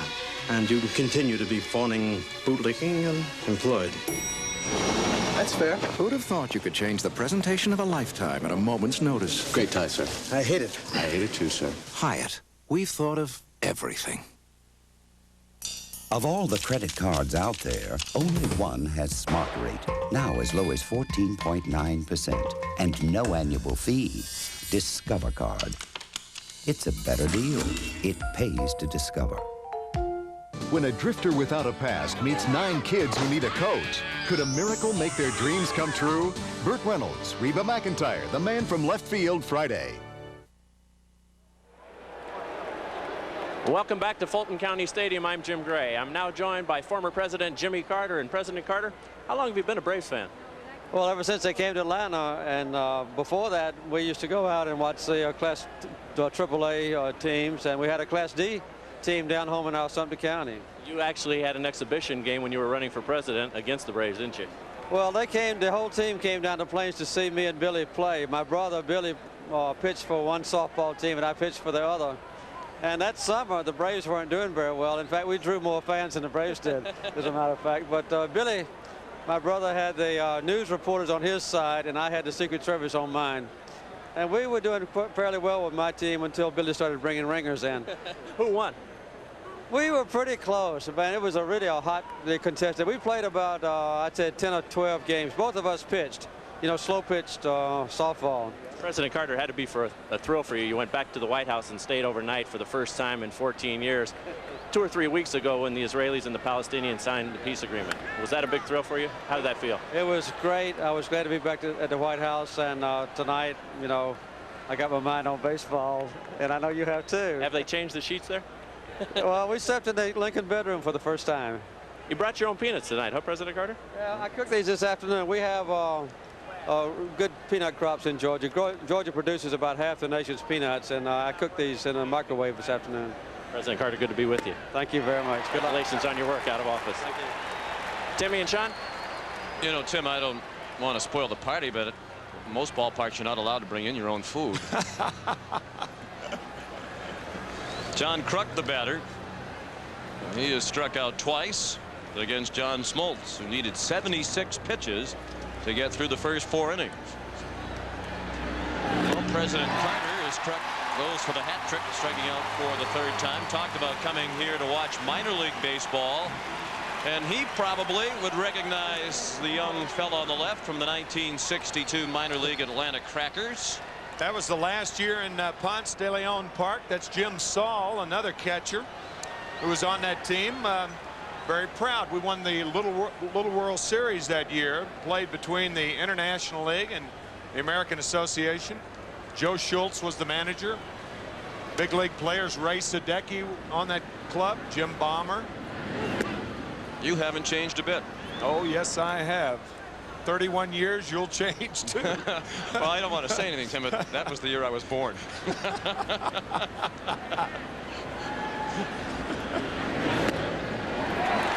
Dave Hollins, the batter. He's whiffed twice, so the 3 and 4 hitters of Kruk and Hollins have combined to go for 5 with 5 strikeouts. 5 of the 7 Ks for Smoltz at Derek Spence, and there's a sinking line drive that falls in front of Justice. So Hollins has a hit. It's the 6th for Philadelphia, and the Phillies continue their string of having had a base runner in every inning. And in case you missed it, the Toronto Blue Jays got back on the winning track in the American League Championship Series this afternoon. Take a 3-2 lead as the series heads back to Chicago. It's the first win of that series for the home team. Juan Guzman was the story, as he worked 7 innings and allowed just 1 run. He is 2-0 for Toronto in the ALCS. Tim Raines for Chicago. He's 11 for 23. Wow. Darren Dalton 0 for 1. He reached on the Lemke error and scored the first Philadelphia run last inning.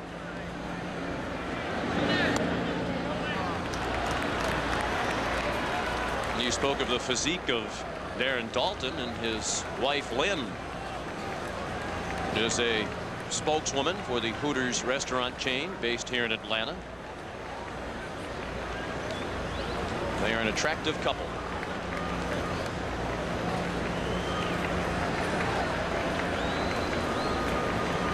Well, Darren Dalton, the real leader on this Phillies ball club. We talked about it the other day. I mean, if somebody needs to be reprimanded, he's the guy to do it. They need to be talked to. He's the guy to do it. Jim Fregosi says it makes his job as a manager that much easier since he has about 10 guys on the team, and the fact being that they police themselves. Fregosi said he's really never had a single problem in that area with this bunch of Phillies. They play hard every day. They do police themselves, and if somebody needs to be spoken to, Darren Dalton is usually the guy to handle that task. You know, Jim Fregosi was that type of player. If he were a player today, he would fit in with the Phillies very well, and so would the general manager Lee Thomas. As a matter of fact, he and Lee played for the California Angels as far back as 1961, the Angels' first year. Those were wild and crazy days for Fregosi and Thomas, as they would be the first to admit.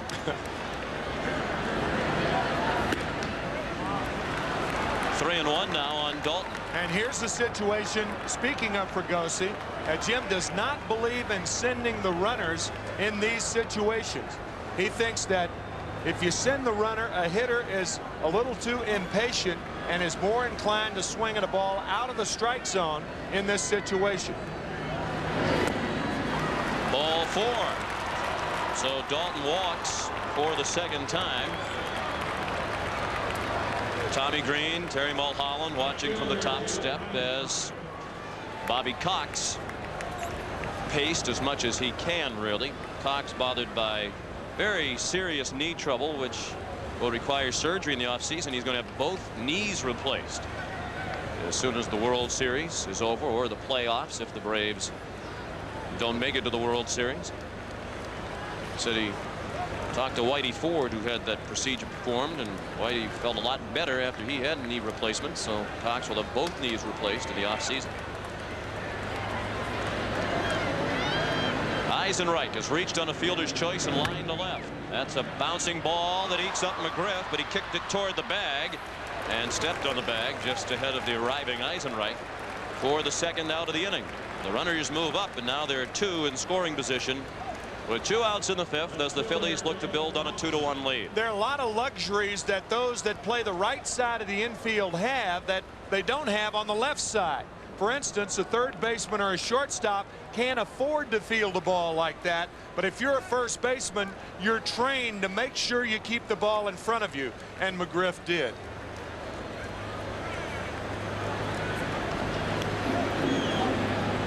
And Bobby Cox walks to the mound. He has action in his bullpen. Steve Bedrosian has been throwing, and Kent Merker is just now joining him. That's the first toss thrown by Merker. Smoltz up to 88 pitches. I think the one thing that Bobby is talking to Smoltz about is that if your foot is bothering you right now, tell me. And we would go to the umpire. Well, I guess his foot's not bothering him, but I would imagine that that was Bobby's first question. He's still throwing the ball well, but that hard ground ball off the bat of Jim Eisenreich.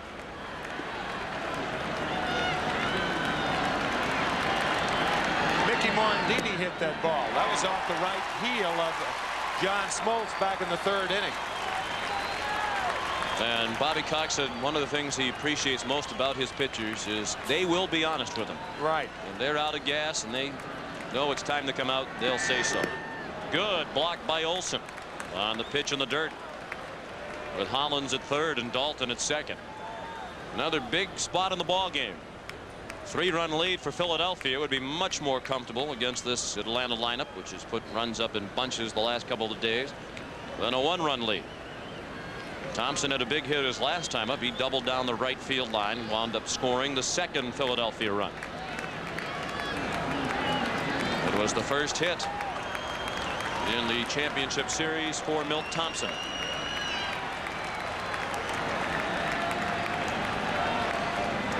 The 1-1. Tomahawked out of play. For those of you just joining us, here's a look back at the third inning when John Smoltz was hit on the foot by the hot one hopper off the bat of Mickey Morandini. Many of the fans on their feet, hoping that Smoltz will record his 8th strikeout of the night and get out of the jam. The 1-2 pitch. He struck him out.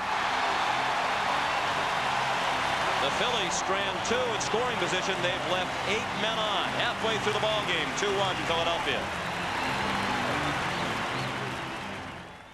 2 summers, 2 winters, 2 springs, 2 falls.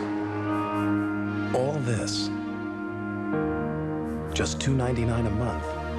The S-Blazer 2-year lease. Why drive an imitation when you can drive the vehicle that originated the species? Chevy S-Blazer.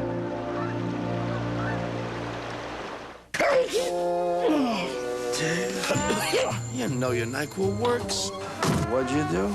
You tried the latest thing, so you coughed all night. Got no rest. Ended up a zombie. And your proposal to the world's most demanding boss? Postponed until tomorrow. Which means you can take NyQuil tonight. You're stupid, Dave, but lucky. Vicks NyQuil, the nighttime sniffling, sneezing, coughing, aching, stuffy head fever so you can rest medicine. Also new NyQuil hot therapy. Not so complicated, as simple as can be. You're always a comfort to set my spirit free. Oh, you're the part of me, that's the heart of me. Dr. Pepper, you're a part of me. Dr. Pepper, you're a part of me.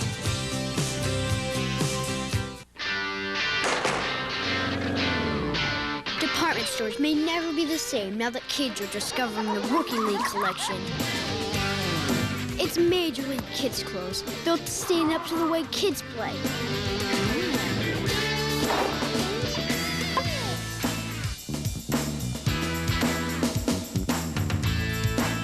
The Rookie League collection, now playing at a department store near you.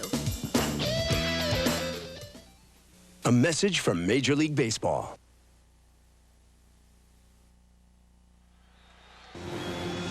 A new movie hit town on Friday. And who is making a cameo? Who is that gentleman right there? He is the owner of the Atlanta Braves, Ted Turner. Of course, the movie is Gettysburg, which was produced by Ted Turner's new movie production company. Cost of $20 million. And I guess he wanted to join his wife, Jane Fonda, put acting in the family. I would think when you own the production company, you could get yourself a more prominent role than that. Probably didn't need any acting tips from Jane to run up the hill. 2-1 is the score as we go to the bottom of the 5th. Mark Lemke leads off. This was a discussion between Bobby Cox and John Smoltz, with the trainer Dave Pursley close by during the break between innings. Smoltz is scheduled to bat next, and he is out in the on-deck circle. The 1-1 to Lemke.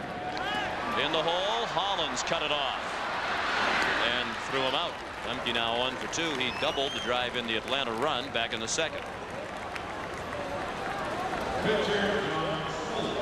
Lemke hit the slider hard down the third base line, but this is a rather routine play for Dave Hollins, who will wait until the last minute, and he makes up for that wait with the best throwing arm for a third baseman in the National League.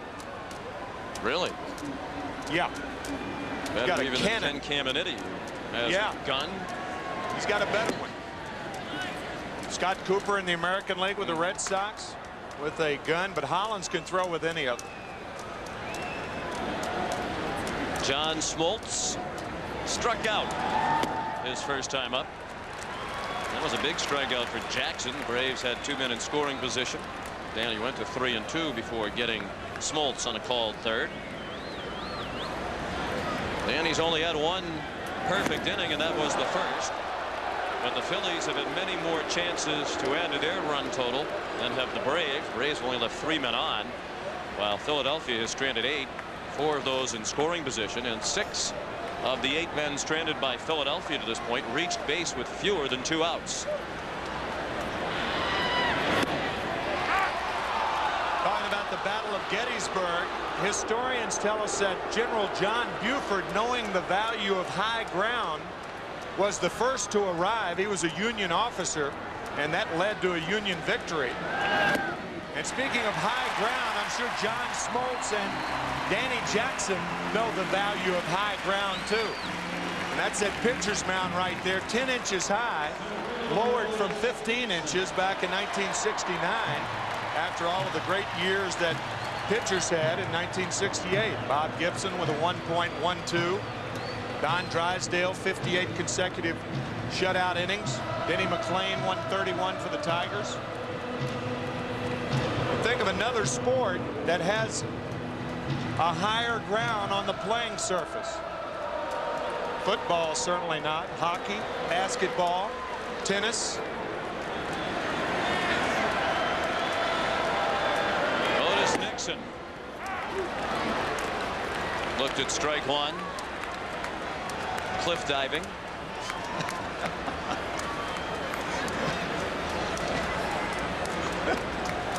But then again, they're all starting at the same height. True. Just higher than where they wind up. Nixon is struck out and bounced to short. He slaps one that's dropping quickly. Dykstra can't get it.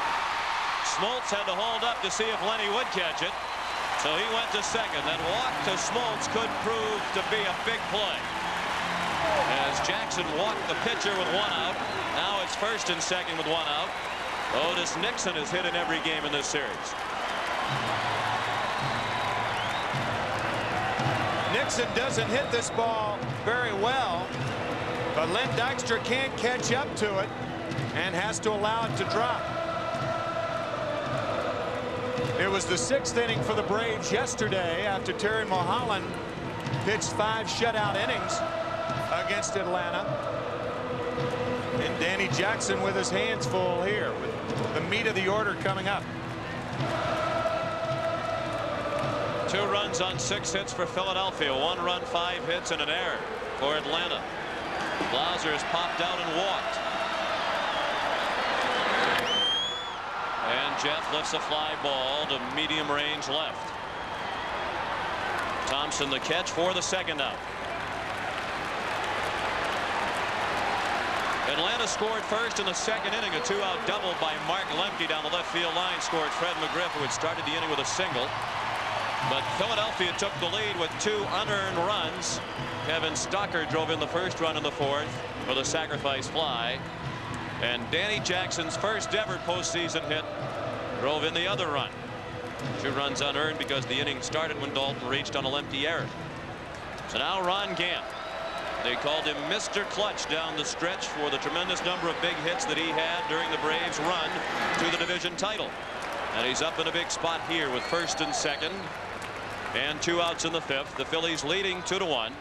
Gant took the first pitch in the dirt. He's 0 for 2 tonight. What a terrific play by Darren Dalton. He fielded that ball like a shortstop would. That slider bouncing in front of the plate, and watch Dalton. He uses the mitt like a glove.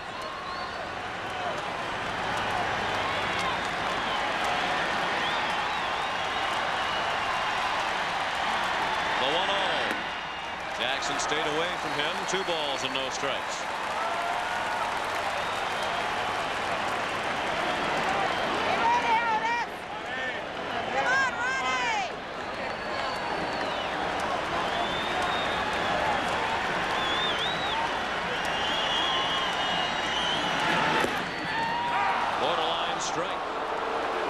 2-1.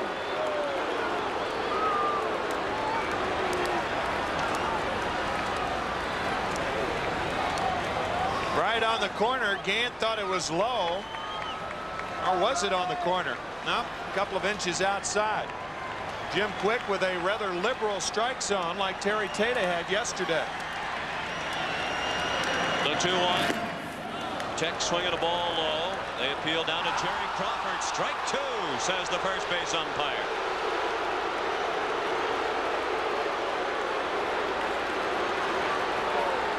Yep, Gant, similar to the last time up, went too far. Ronnie didn't want to on either of those swings. Last time up and this one, both on 2-1 counts, as a matter of fact.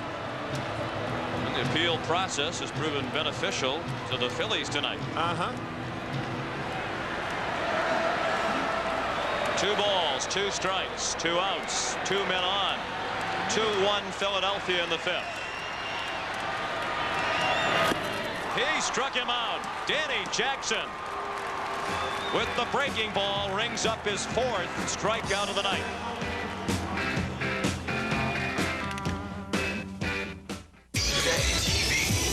Love this place!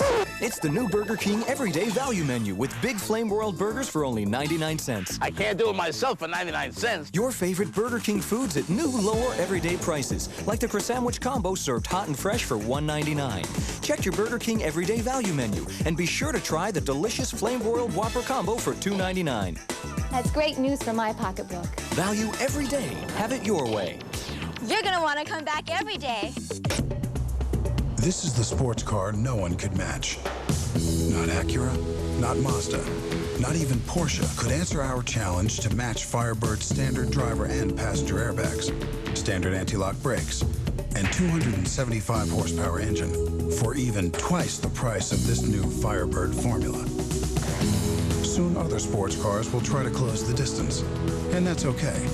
But that will be then. This new Firebird is now. For quick response. For smooth acceleration, turn him loose. For a cleaner engine, turn him loose. Move up to 93 octane Exxon Supreme and turn the Tiger loose.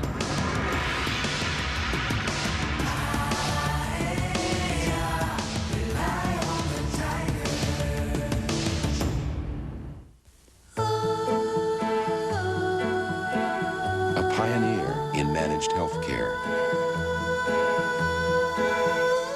Peace of mind. It comes with every piece of the rock. Will a crash course in sensitivity help the gang get along? Don't we want to learn to be sensitive to other people? Put a plug in it. All new Murphy Brown. Then, ladies, who would you date? An insecure whiner or a self-centered bore? These are my choices. This is why I live with a cat. All new Love and War after Murphy Brown, Monday. Do you want to get rich? $2 million. Do you want to get even? I hope it breaks the state. See you in court. An all-new 48 Hours Wednesday. Continuing a tradition that began in 1960 at the Orange Bowl, tonight's overhead shots are from the Goodyear blimp Stars and Stripes from Pompano Beach, Florida. We trust that Jim and Bob are still having a fun time up there in the blimp. They've been looking down on a very entertaining ball game. The Phillies lead 2-1 after 5. And they have Kevin Stocker leading off against John Smoltz. Breaking ball for a strike. Stocker struck out swing in the second. He had a sacrifice fly to drive in the Phillies' first run in the 4th. The pitcher Danny Jackson will bat next, and then Lenny Dykstra.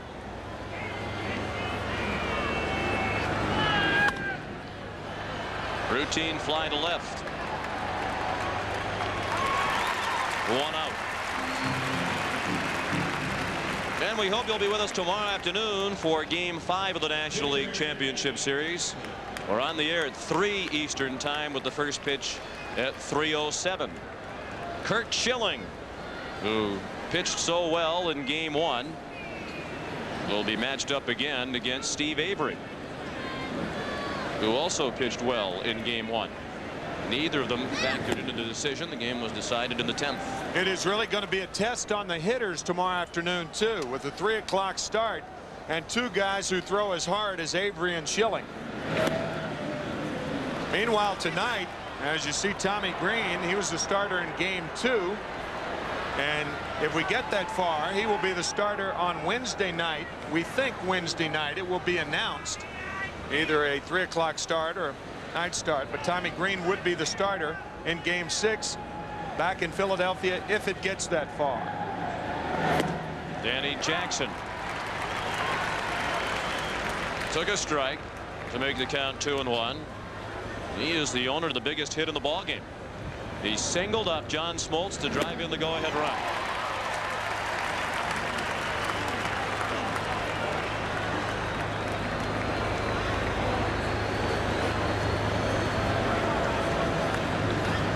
It is certainly getting chilly. And Jackson strikes out. And on the subject of strikeouts, we take you back to game 1 and a look back at the 5 straight strikeouts to open the ball game for Curt Schilling. He struck out the side in the first, Nixon, Blauser, and Gant, and struck out the first 2 men of the second inning, Fred McGriff and David Justice. That is a league championship record. I think what the Phillies want right now, they need more runs off John Smoltz, knowing full well that in all probability that 2-1 lead won't hold up. They have watched the Braves score runs in bunches in the last 2 games.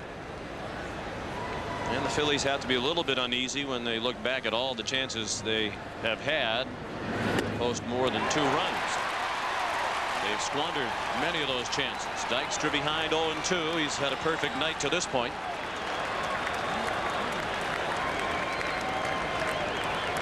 Smoltz has struck out 9, which equals his postseason high. He had 9 in the game 4 against Pittsburgh last year.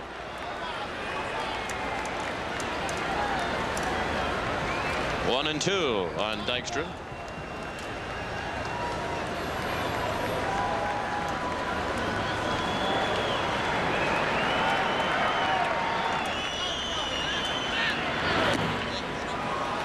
Lenny looked at ball 2. He wanted Jim Quick to look at the ball.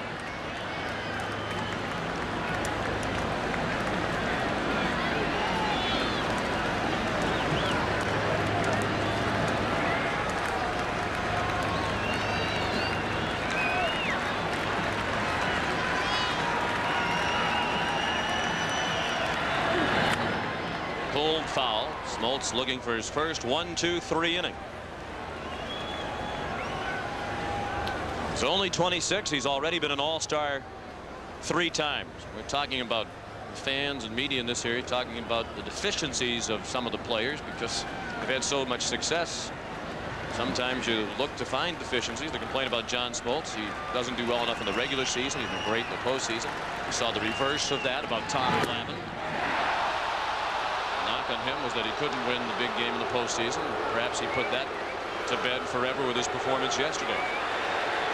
John Smoltz thought this pitch was a strike. Jim Quick said it was outside.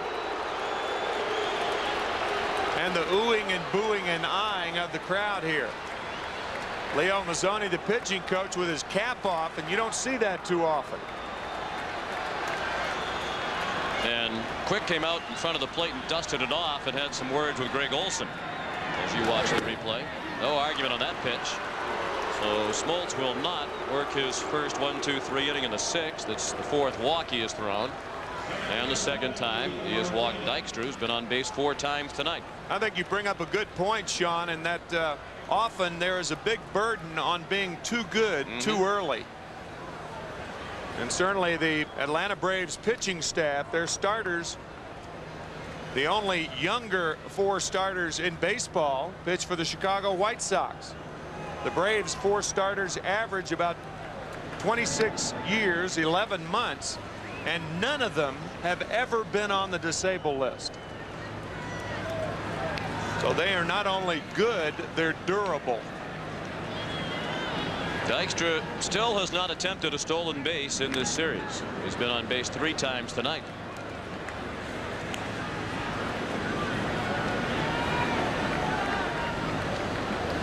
Phillies batting in the 6th. They lead 2-1. They've out hit the Braves 6-5. The only error in this game made by Atlanta, and it was a big one.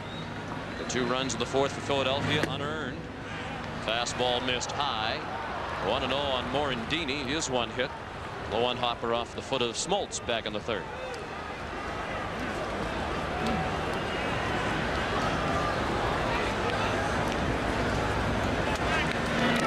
I don't think the Phillies have taken full advantage of Greg Olson's sore shoulder or the move toward home of the power pitcher John Smoltz.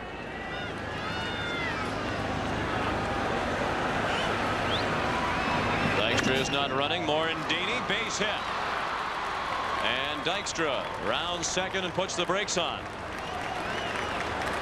So the Phillies try to put something together with 2 outs, and bear in mind John Smoltz and the Braves probably still think they should have been out of the inning. How about that lack of a called 3rd strike on Dykstra? On that 2-2 pitch, this fastball's low and away, and Morandini gets his 3rd single of the series. He and Dykstra have been on base 6 times in this ball game.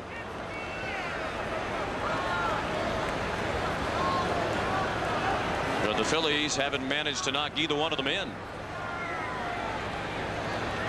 That's because the middle part of the order is at a tough time again tonight. John Kruk 0 for 3 with 3 strikeouts. He only struck out 3 times in a game once during the '93 regular season. That was against Bobby Ayala of the Cincinnati Reds on September 3rd. John Kruk has never struck out 4 times in a game as a major leaguer. He's behind the count here. No balls and 1 strike. 2 outs, 2 men on. 2-1 Philadelphia in the 6th inning. John Smoltz has been walking the tightrope tonight. He's already induced the Phillies into stranding 8 through the first 5 innings. He'd like to see them leave 2 more. He's been pitching Kruk inside to get the strikeouts tonight. All of the strikeouts have been swinging. We'll see if he goes back in there.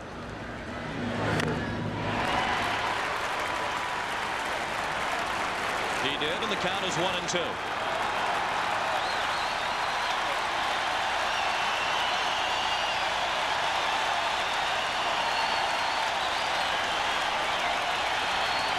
The fans want strikeout number 10.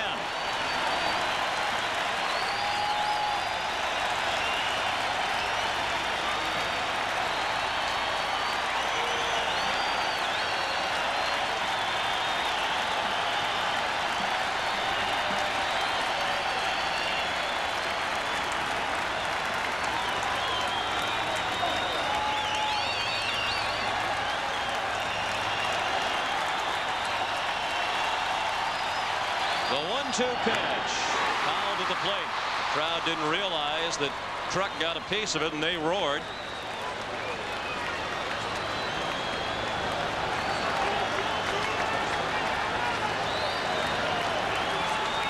This was John Kruk's first at bat, and then he polished him off with a high fastball. And there again, the inside fastball to polish him off. And then the high fastball again. Inside and outside. They've used both sides of the plate with Kruk, but mostly inside. They left out over the plate, and he bounced it down to first. The Phillies have stranded 10. We'll return to Atlanta Fulton County Stadium after this message and a word from your local station.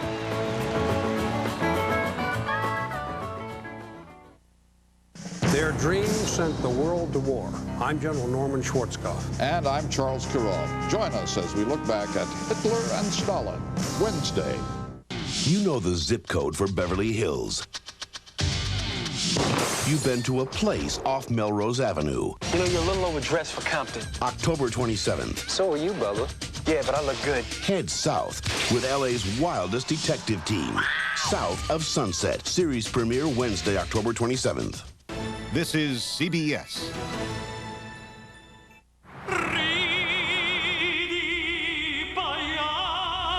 marciò sul tuo amore infranto, ridi del dol che t'avvelena.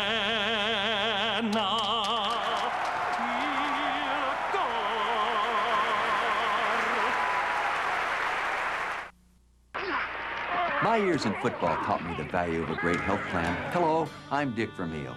Everyday life has its bumps and bruises, too. And that's why Independence Blue Cross and Pennsylvania Blue Shield have added the new personal choice to our game plan. There's no need to enroll with a primary care physician, and you don't need a referral to see a specialist. Office visits are covered, and there are no claim forms. Now, what could be easier? Call 1-800-ASK-BLUE for all the benefits of personal choice. The health plan that controls cost, not people.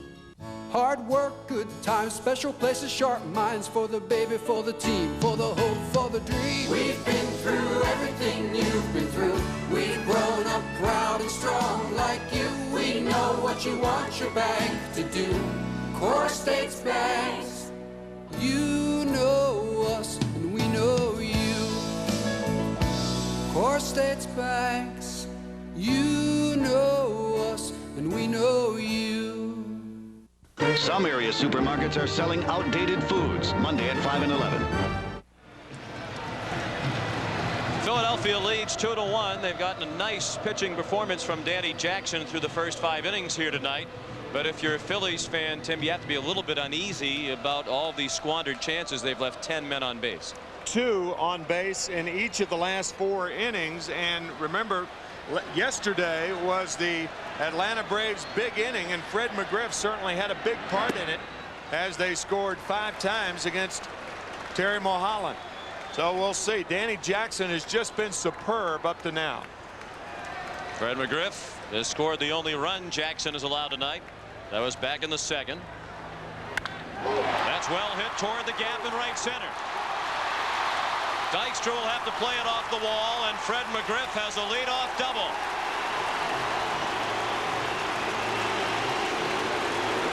He's 2 for 3 tonight and 8 for 17 in the series. Boy, this is a rocket just to the right of center field. Dykstra playing it a little bit into left center field. This ball hit very hard, and McGriff opens the 6th with a double. Yesterday in this situation, Terry Pendleton tried to hit the ball the other way and did on an 0-2 pitch. We'll see if he tries again. Tying run in scoring position with nobody out. Pendleton, the leading RBI man in the league championship series with 5. Looked like he was trying to shoot that first pitch to the right side, and he fouled it off. Pendleton doubled his last time up and was stranded at 2nd. Braves have had at least 1 base runner in every inning except the first, so they've had their chances as well. They've left 5 men on through the first 5.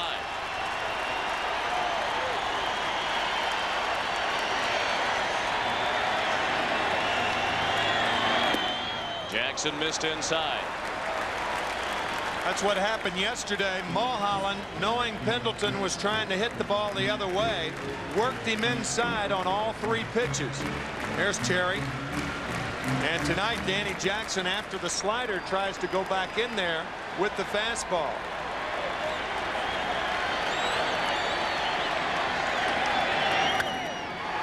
Right to first. Pendleton trying to get it to the right side, hit a bullet.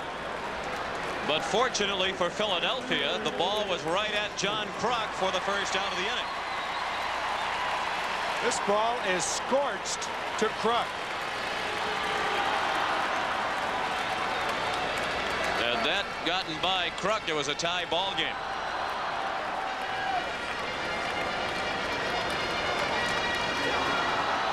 So it's McGriff at 2nd with 1 out. Jackson has thrown 83 pitches. There is no action in the Philadelphia bullpen. Justice looks at ball 1. And his wife, the actress Halle Berry. Says even though the Braves have been here 3 years in a row, her stomach is still in knots for each of these games, and certainly that probably is true of all of the wives of the players on these two teams. Lou Piniella says that David Justice's swing reminds him of Ted Williams. Clarence Jones, the Braves hitting instructor, says that his swing reminds him of Billy Williams. Choose either one. Nice company. As long as it's not Andy Williams. A ball low, 2-1. Andy's been known to hit a high pitch every now and then. You know, he can hit the golf ball. He's had his own golf tournament for quite a few years.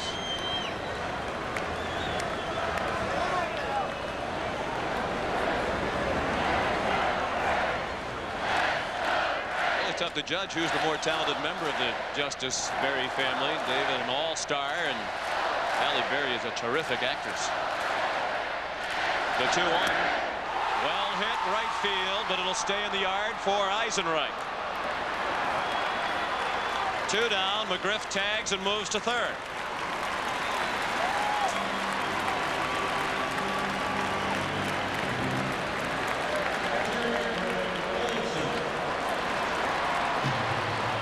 Tim, it would seem now with 6 innings of evidence that the ball is not traveling anywhere near as well as it was yesterday.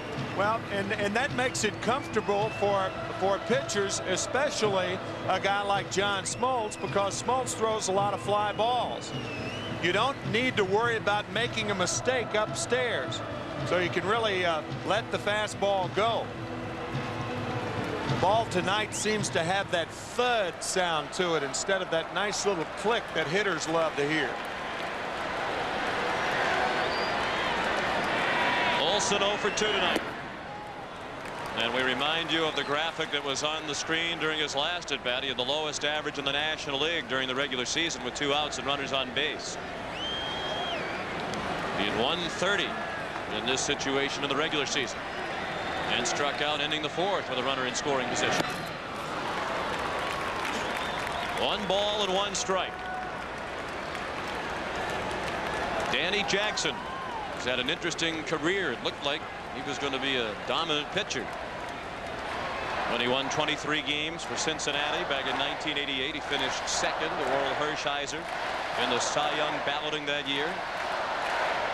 But he hasn't come close to duplicating those kinds of numbers since.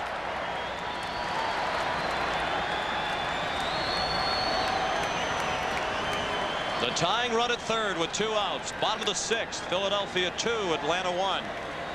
Game 4 of the National League Championship Series. The Braves lead 2 games to 1. Olsen hit by the pitch.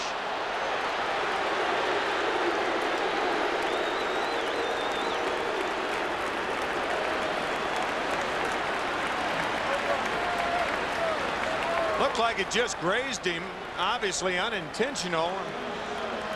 We'll listen to that one more time.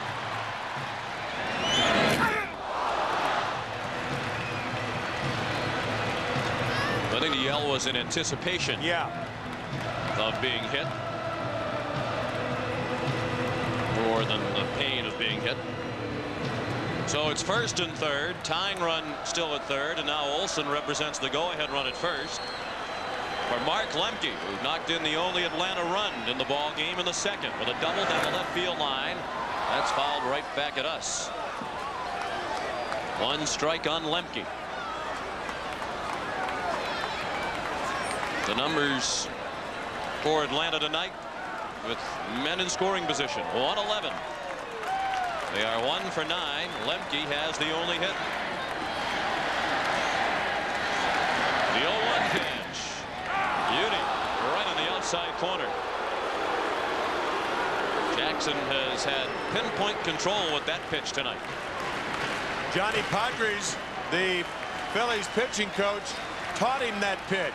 Everything used to be run in to right-handers, but it was Padres who taught him to go away to right-handers. The 0-2 just inside. Padres, the 60-year-old pitching coach, deserves an awful lot of credit for the success of the Phillies staff. He has particularly a practitioner of the changeup. Lemke has been in this position many times in the past and has delivered for Atlanta. Breaking ball just missed. 2 balls and 2 strikes. 2 outs and 2 men on. 2-1 Philadelphia in the 6th inning. Fred McGriff started the inning with a double. And Olson was hit by a pitch with 2 outs. Francisco Cabrera has moved into the on-deck circle to bat for Smoltz. Should Lemke reach. The 2-2 pitch. Down the left field line and hooking foul.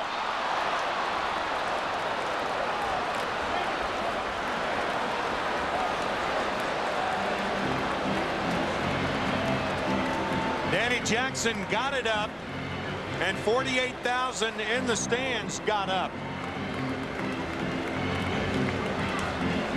And so did Johnny Padres. Of course, the coaches with the Phillies have been up, as have the coaches for the Braves. Saw the pitch counter in the hand of Padres. Fregosi says Padres cheats counting those pitches. If he wants Fregosi to take out a pitcher, he'll click away and add pitches that the pitcher hasn't actually thrown. Fast forward. And if he wants the pitcher to stay in, he'll tell Fregosi that he's thrown fewer pitches than he actually has. Fly ball to right. Eisenreich the catch, and now the Braves are stranding runners all over the lot. They've left 7 after 6. 2-1 Philadelphia.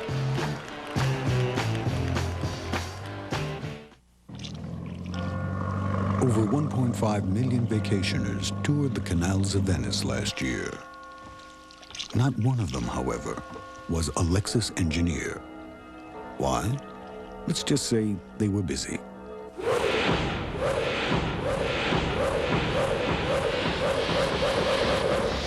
The 1994 Lexus ES, improved, revised, refined, embellished. In a word, new. The Gulf of Mexico, where world-class fishermen like Jim come to battle the big boys. Jim, you got one. Yeah, hey, this calls for a celebration. How about a cold O'Doul's? Thanks. Only 70 calories and non-alcohol. Because out here, you never know what's biting. When you want the refreshing taste of beer without all the alcohol, think O'Doul's. It's what beer drinkers drink when they're not drinking beer. What tire do you trust in the wet? A tire that removes over 2 gallons of water per second from under the tread. The all-season MX-4. Another engineering splash from Michelin. Go ahead. Make a wish.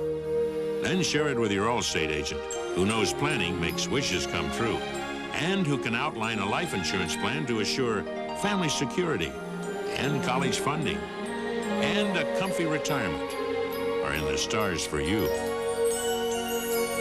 So make your wish and trust it to your Allstate agent, who wants to be your agent for life. And now for something different. New Domino's Thin Crust Pizza. A crispy, crunchy crust pizza. Now buy any thin crust pizza and get an order of Domino's Twisty Bread free. Something for nothing when you call Domino's. Next Sunday on CBS, it's the Eagles and the Giants, then the 49ers and the Cowboys. Bless you. He's a big fan. Atlanta started the scoring here in Game 4 on Mark Lemke's RBI double down the left field line that knocked in Fred McGriff.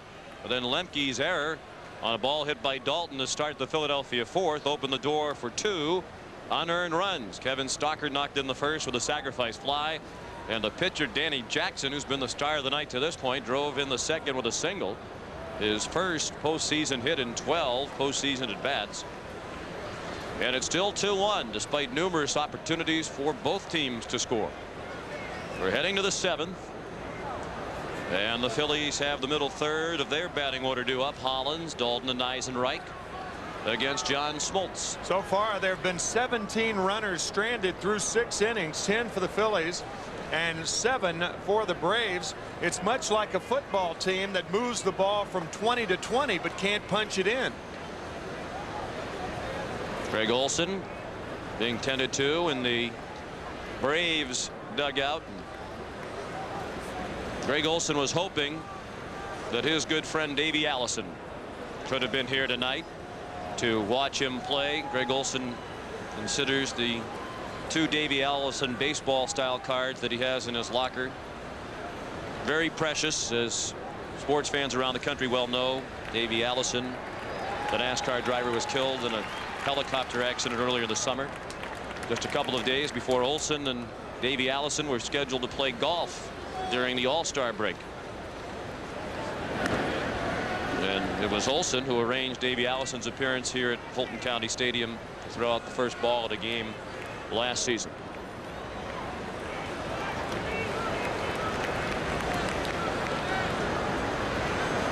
Olson is ready, as is Dave Hollins, who digs in with a 1-for-3 mark on his ledger tonight. The single his last time up. He struck out his first 2 times up.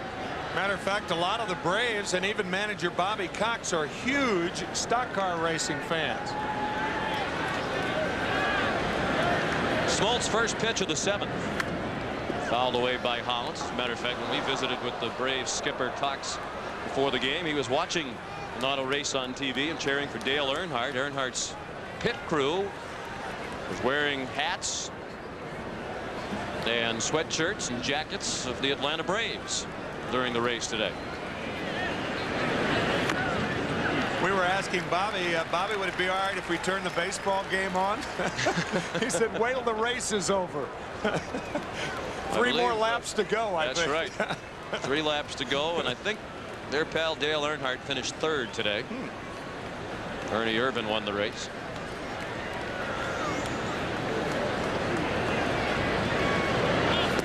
Holland strikes out for the 3rd time, and that's 10 strikeouts for Smoltz. It's the first time ever that a Brave pitcher has struck out 10 in a postseason game. Splitter going down, and Dave Hollins has struck out for the 3rd time. John Kruk has struck out 3 times. So your 3 and 4 hitters struck out 6 times on the night, and you still have the lead. That's the optimistic view. Darren Dalton looked at a fastball up and away. The Phillies catchers walked twice, and he reached on the air by Lemke and scored the first Philadelphia run in the 4th. 2-1 Philadelphia, top of the 7th. Sean McDonough along with Tim McCarver and Jim Gray. Our producer is Bob Dekas. Our director Bob Fishman. We hope you're enjoying our coverage of the National League Championship Series. This is the last time, at least for the foreseeable future, that the playoffs will be covered in this manner, with all of the games available throughout the country.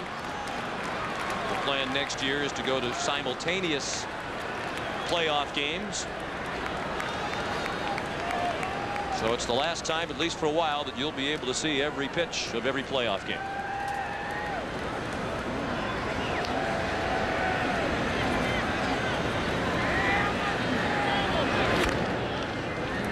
Bounced foul. 3 balls and 1 strike on Darren Dalton.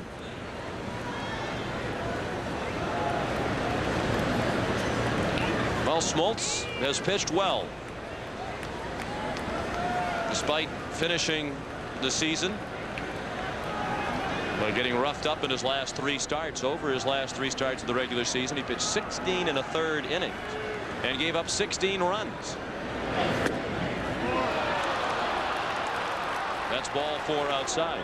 Braves fans might remember that last year John Smoltz won only 1 of his last 7 decisions, and then went into the playoffs against Pittsburgh and had the Braves win all 3 of his starts, and he was the most valuable player of the LCS last year. So something happens to John Smoltz when the postseason rolls around. 1991, the Braves went to Pittsburgh, down 3-2 to the Pirates. Steve Avery beat the Pirates in Game 6 1-0, and then Smoltz shut him out in Game 7 4-0. And tonight, a typical game for John. 10 strikeouts and 5 walks. 3 of the walks to Dalton, the other 2 to Dykstra. 1-0 the count on Eisenreich. Sean mentioned earlier that Smoltz finished second to Jose Rio in strikeouts. He also finished second to Ramon Martinez in walks in the National League.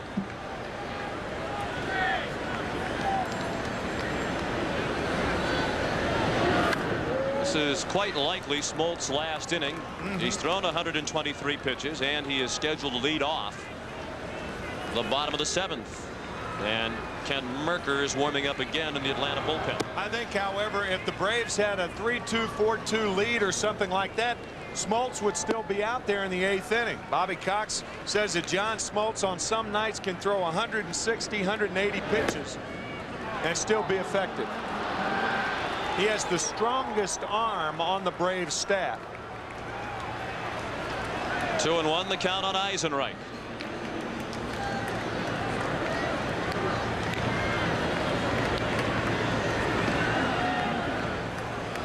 We're in the 7th. The Phils lead 2-1, and they have Dalton at first with 1 out.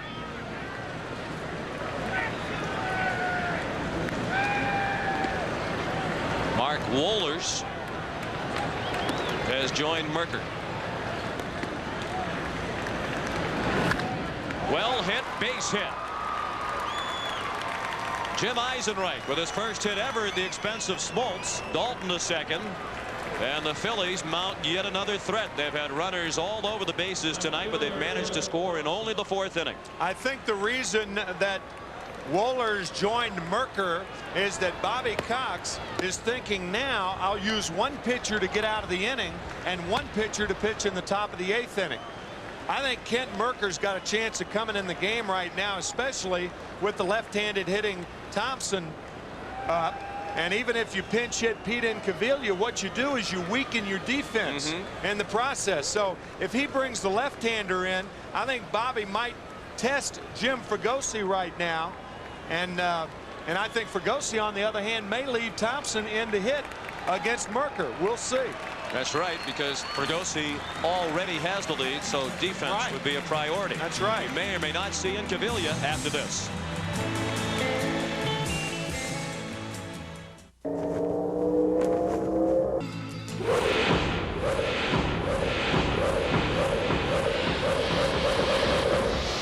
The 1994 Lexus ES. Improved, revised, refined, embellished.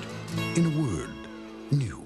We have to have a communication system that never fails. Patty was losing calls. Losing calls to her could possibly mean losing a life. If the ambulance crews can't talk to the dispatch center, we can't run an ambulance business. If I could bring my monthly costs down, I could afford to budget state-of-the-art telephone system. That's what MCI did. I had a great sense of responsibility. MCI backs the product. You try to do the good thing. She sat there and really listened.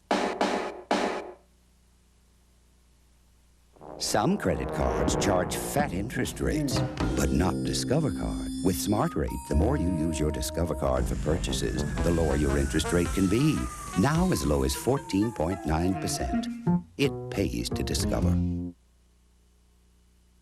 CBS Sports coverage of Game 4 of the National League Championship Series is brought to you by Lexus Luxury Automobiles. Cold-filtered Miller Genuine Draft. Get out of the old, get into the cold. And by Wendy's Monterey Ranch Chicken Sandwich. Try one. Tell you, this is a great move by Bobby Cox. Jim Fregosi almost forced to leave Thompson in there because he's got that one-run lead here in the 7th inning. So if he takes him out in place of Incaviglia, what you do, you may increase your offense, but you lose a lot on defense. So Fregosi, since he has the lead, opts to leave Thompson in there. But a great move by Bobby Cox. And you'd have to say that Fregosi is doing the right thing as well. Oh, absolutely. Sure. We've seen that Incaviglia is definitely a defensive liability. Merker's first pitch almost went to the backstop. Thompson this year hit 175 against left-handed pitching. 10 for 57 without an extra base hit. In this series, he's 0 for 2. Against lefties. Flied out against Stanton in the blowout game, Game 2, and struck out against Tom Glavine yesterday.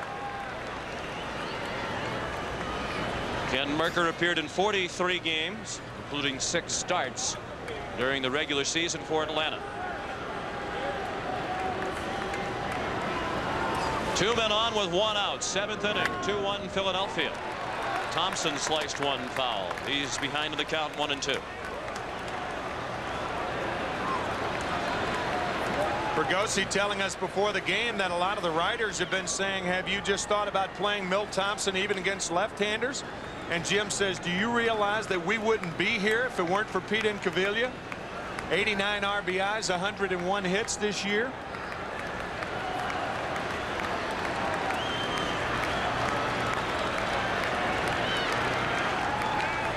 And another demonstration of open mouth chewing in the Philly dugout. Undoubtedly was duly recorded by the Atlanta newspaper. Breaking ball way outside, 2-2 on Thompson, who finished the regular season on a downslide. Milt hit just .259 from September 1st to the end of the season. Did not have an extra base hit after August 25th. Hasn't had a home run since July 24th. Slowly to short. Blauser to Lemke, and that's all they'll get. They erase Eisenreich. Dalton the third on the play. Thompson safe at first on the fielder's choice with 2 outs. Ball in on the hands of Thompson. He does not hit it well enough to turn the double play. And with Dalton going to third, Lemke shrewdly holds on to the ball. There's no sense in trying to complete the play. If you overthrow it, then Dalton scores.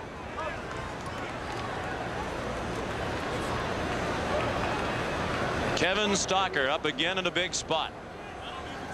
He is struck out swinging, had a sacrifice fly that drove in the first run of the ball game for Philadelphia, and last time up he flied to left.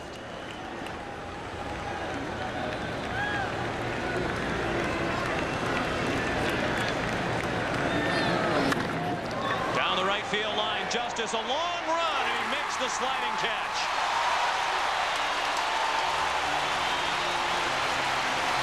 The Phillies leave 2 more. They've stranded 12. And at the 7th inning stretch, it's still 2-1 Philadelphia.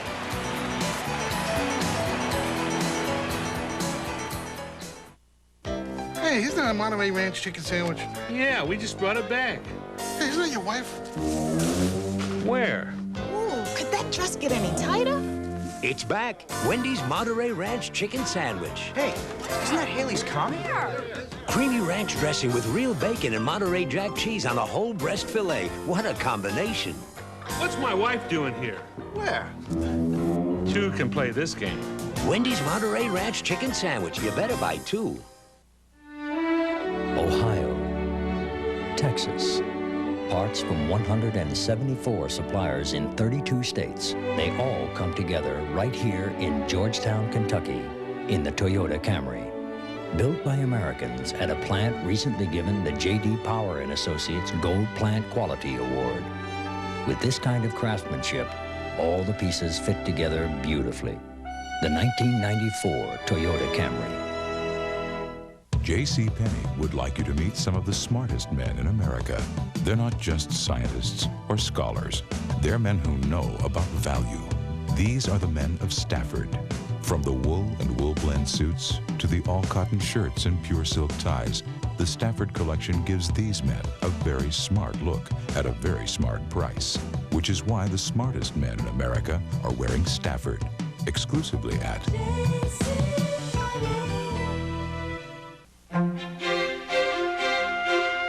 one of the most innovative real estate companies in America. Peace of mind. It comes with every piece of the rock. Airbag, seat belts, and anti-lock brakes, child safety seats, careful driving, and a set of Michelins. Hey, you kids!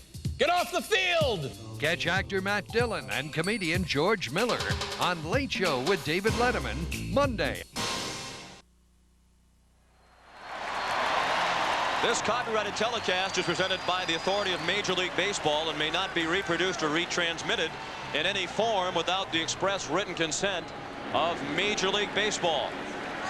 Sean McDonough with Tim McCarver and Jim Gray at Atlanta Fulton County Stadium. Crowd of 52,032 settling back into their seats after the 7th inning stretch. And Francisco Cabrera Bats for the pitcher, Merker. Cabrera hit .241.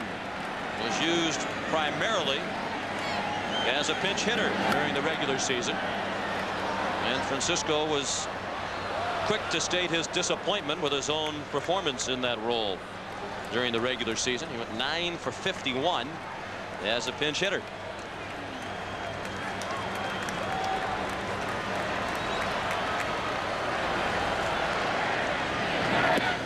But he delivered the most memorable pinch hit in Atlanta Braves history. The single to left in the 9th inning of Game 7 of last year's League Championship Series that drove in Sid Bream with a winning run that won Game 7 and won the series 4-3 over the Pirates. Danny Jackson was a Pirate then. Dave Holland's on the line. John Vukovich, the defensive coach responsible for placing the players, all he tells them is don't let a ball get by you to your right in fair territory. Hammered up the middle, a base hit.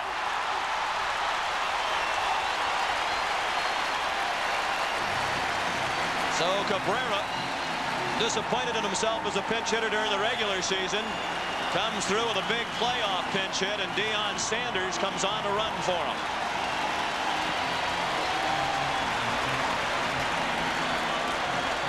Bobby Cox thinking that here we are in the 7th inning, a one-run ball game, and you may not have another chance to use Sanders' speed in this game.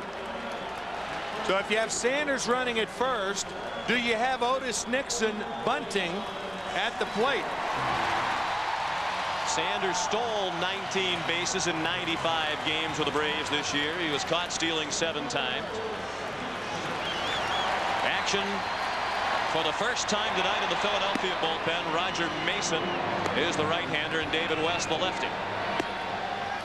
If Nixon does get the ball down, whoever fields it wants to make sure of one. That's the Phillies mentality here.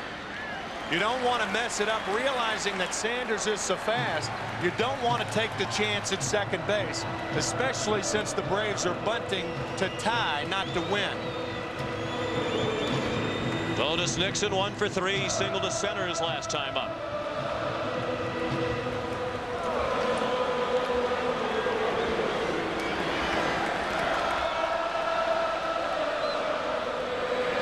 He squares to bunt, bunted it toward first. The play booted by Kroc. Out at first, very close play. And the Braves will argue. Bobby Cox and Nixon and Pat Corrales will all have had their say by the time this is over. They've had some say with Jerry Crawford earlier in the game about the check swings that he's been calling. But this is the thing. There is no need to look at second base if you're the fielder. Watch John Kruk, however slightly, look at second, and he lost the ball in the process.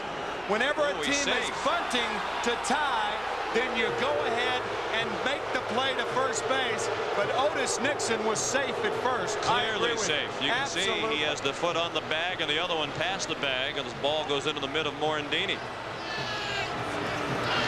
But the thing is, you don't even look at second base in a situation like that. They're bunting to tie, pick the ball up and go to first.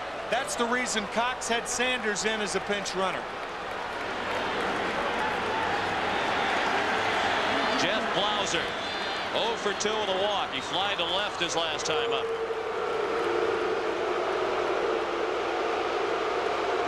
And the fans are still booing Jerry Crawford, of course, in the luxury boxes here and up around the concession stands and in the stands themselves. There are people who have access to TV replays. Well, they saw what you saw.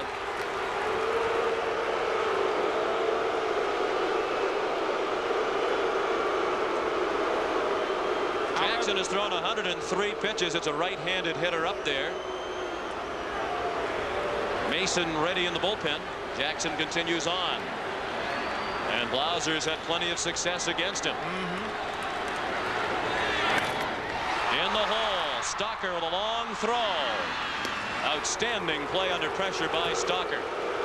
And the fans continue to boo Jerry Crawford. Good base running by Deion Sanders also. This ball to Stocker's right, and with one out, if you're the runner on at second base, you want to make the ball go through. You can see Sanders' foot in the left of your screen, and he hurries back to second base. There are an awful lot of base runners who would be caught going to third on a ball hit like that.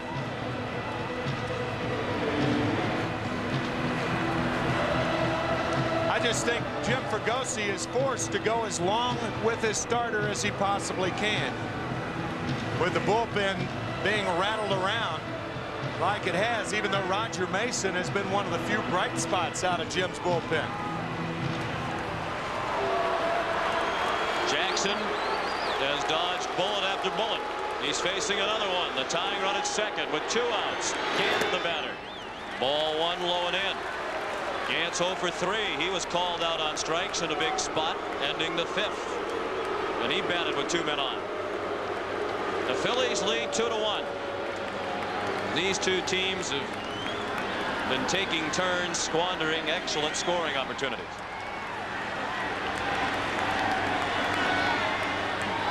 Jackson's 1-0 is ball 2. Jackson is scheduled to lead off next inning.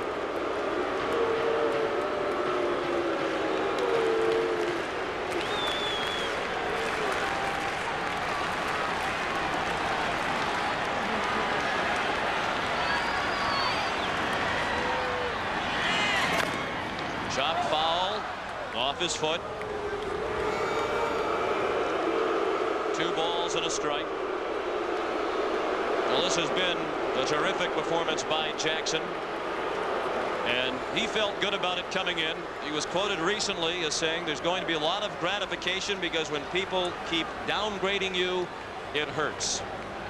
And he felt the hurt when he was shelled by the Braves in the playoffs last year and was heavily criticized for that performance.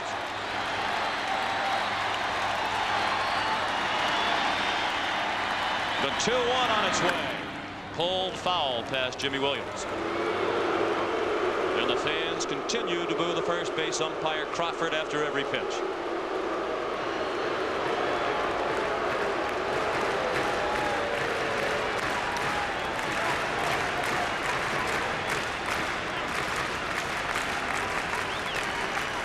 Jackson ended the 2nd inning with a strikeout of Smoltz with men on base.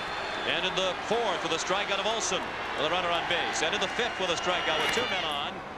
Trying to end this one with the strikeout, and Gant fouled it away. Still 2-2. You don't see too many left-handed pitchers challenging Ron Gant inside. That's a good indication that Jackson is still throwing hard, because Ron Gant, one of the better inside hitters in the National League.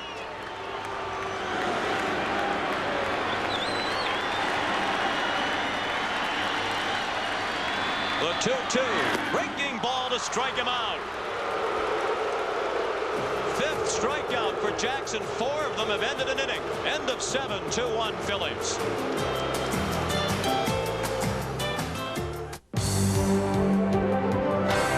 Toyota proudly presents All-Around Champions. Since his 23-game winning season, Danny Jackson has learned a few hard lessons, like believing in yourself, even when things are tough. That's why he's giving time back to the community. Watching his efforts pay off as homeless families begin to believe in themselves may be one of his most satisfying victories. Toyota is pleased to salute all-around champion Danny Jackson by contributing $1,000 to the People's Emergency Center. Look what some car makers have been offering. Air-conditioned glove compartment? What kind of feature is that? How about a feature like, won't leave me stranded on the side of the road? As in a reputation for dependability? Hey, you'll find it in one place. Toyota Tercel. The right amount of car for the right amount of money. And look, best model in its price class and initial quality. I get that from J.D. Power & Associates. They get it from Tercel owners. And that's a feature you won't find on any window sticker. No, my plane's stuck somewhere back east. Your flight has been canceled. The 5 most hated words of every business traveler. On a day like this, I know it's not the airline's fault. Still, I just want somebody to give me some answers. Let's see if we can reroute you through another city. Those are the people I come back to. They try and find a way and give me my best option, maybe even on another airline. I appreciate that, because a little honesty goes a long way. Tell Billy by halftime, I'll be there. They say Mozart composed from midnight to 7 a.m. Hemingway was at his best before noon. Edison, inspired by the dark. At Compaq, we understand that ideas aren't governed by a clock. That's why we're standing by 24 hours a day, 7 days a week to answer your computing questions. Galileo, definitely a night person. The 24-hour helpline from Compaq.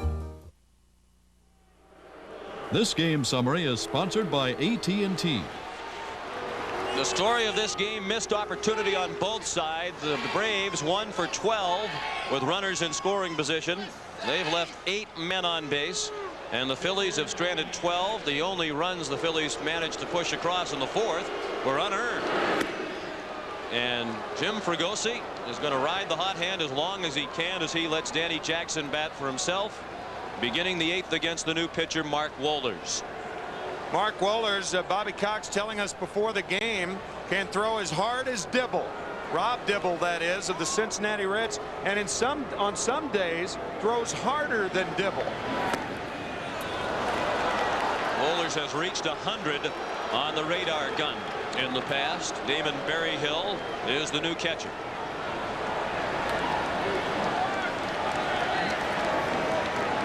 Jackson 1 for 3, all of his at-bats against Smoltz. He had the big single that drove in the run that is the difference in the ball game in the fourth, and he struck out twice.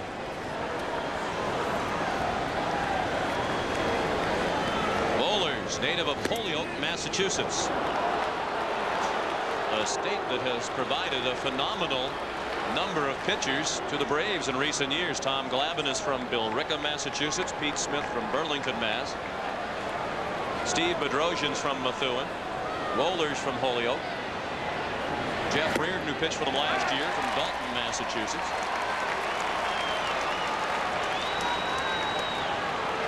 Full count on Jackson. Dykstra on deck. Then Morandini in the 8th with the Phillies leading 2-1.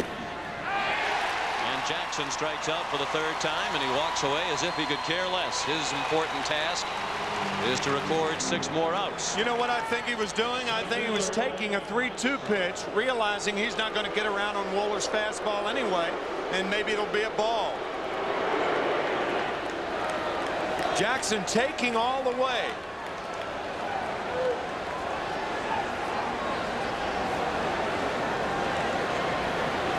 And why not? 92 on the gun, not particularly fast by Wohlers' standards. Dykstra has reached base all 4 times tonight. He has walked twice and singled twice.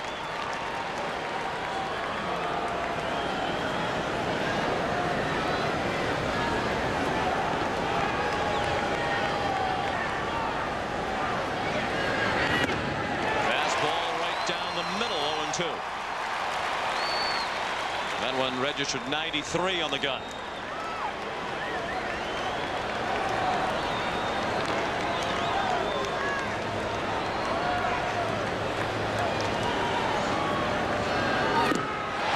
Tried to check his swing on a ball in the dirt and could not.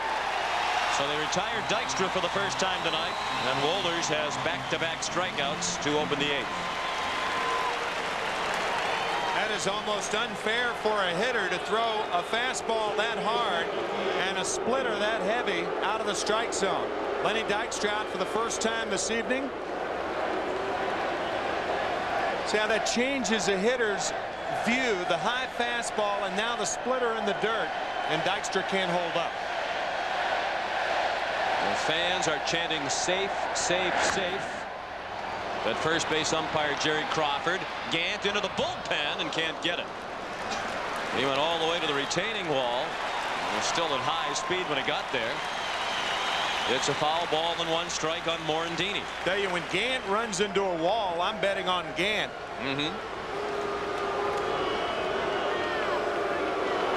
Morandini's had a good night. 2 singles and 4 trips. 2-1 Philadelphia in the 8th.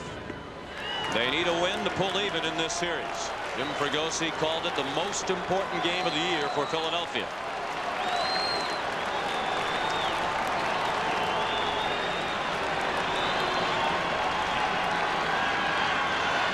0-2 pitch. Wohler strikes out the side in the 8th. On to the bottom of the 8th. McGriff, Pendleton, and Justice coming up. 2-1 Philadelphia.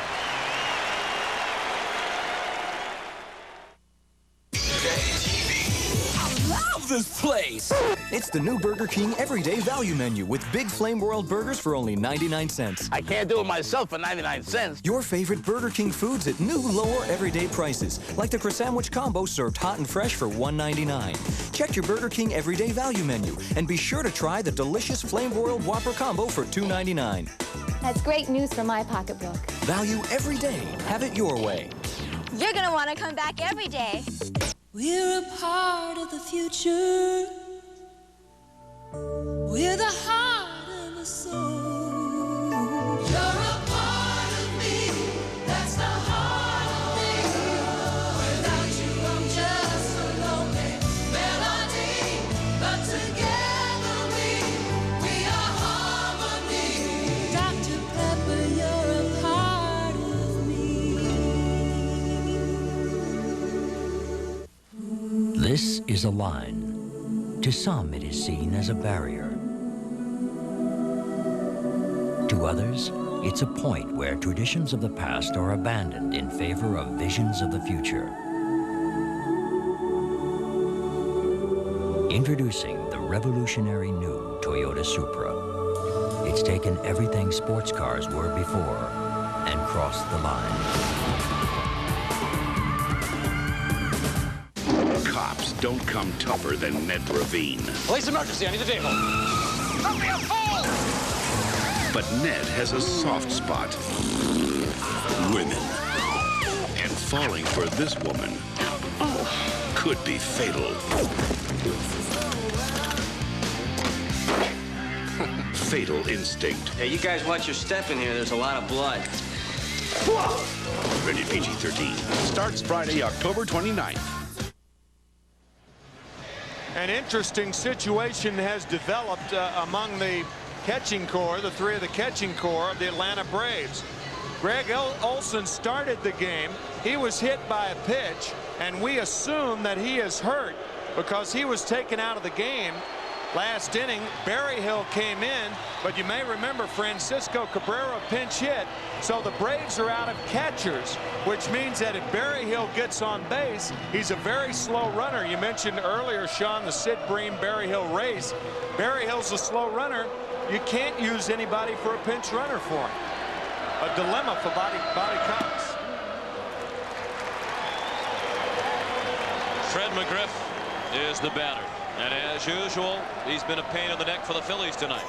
He singled and scored in the second. He led off the 6th with a double. And they couldn't get him in. Rays have had the lead man on in each of the last 2 innings. In the 2 innings prior to that, they had a 1-out base runner. Ben Rivera and Mitch Williams warming up. In the bottom of the 8th with Philadelphia leading 2-1. The other possibility is that Olson has more or less become Smoltz's personal catcher. Berryhill catches the rest. Berryhill's a better thrower. Perhaps in late innings, Bobby Cox just wanted to shore up the defense. Berryhill's also a better hitter. Sure, that's possible, but I think if you're using your last catcher, I don't think you can take that into consideration because there are too many opportunities to use a pinch runner or something like that. 2-2 on McGriff. Pendleton to follow, then Justice. Check swing, strike 3. McGriff goes down swinging. 6 strikeouts for Danny Jackson.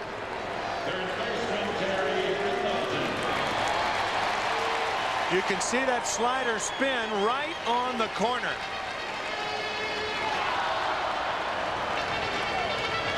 I guess the worst case scenario for their catching core is that Berryhill gets hurt. Then you have no one. They almost went with 4 catchers on the postseason roster. Javier Lopez would have been the 4th. Yeah. Now Jim Quick is starting to hear it from the Atlanta dugout. He took the mask off and went over. I can't recall a game in which there have been so many contested check swings in key situations. Bobby Cox clearly didn't like McGriff being rung up. Strike 3. Pendleton right at the shortstop. Stalker. 2 away. Pendleton now 1 for 4.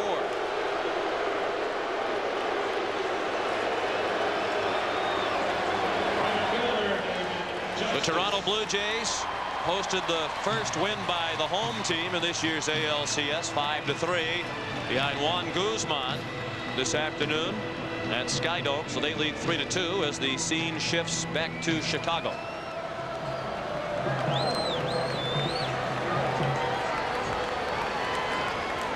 And tonight the Phillies are trying to make sure that this series will return to Philadelphia. Justice for the base hit. Jackson had retired 5 in a row before that single by Justice. He's 2 for 4 tonight. So once again, the Braves have the tying run aboard, and they'll bring the go-ahead run to the plate.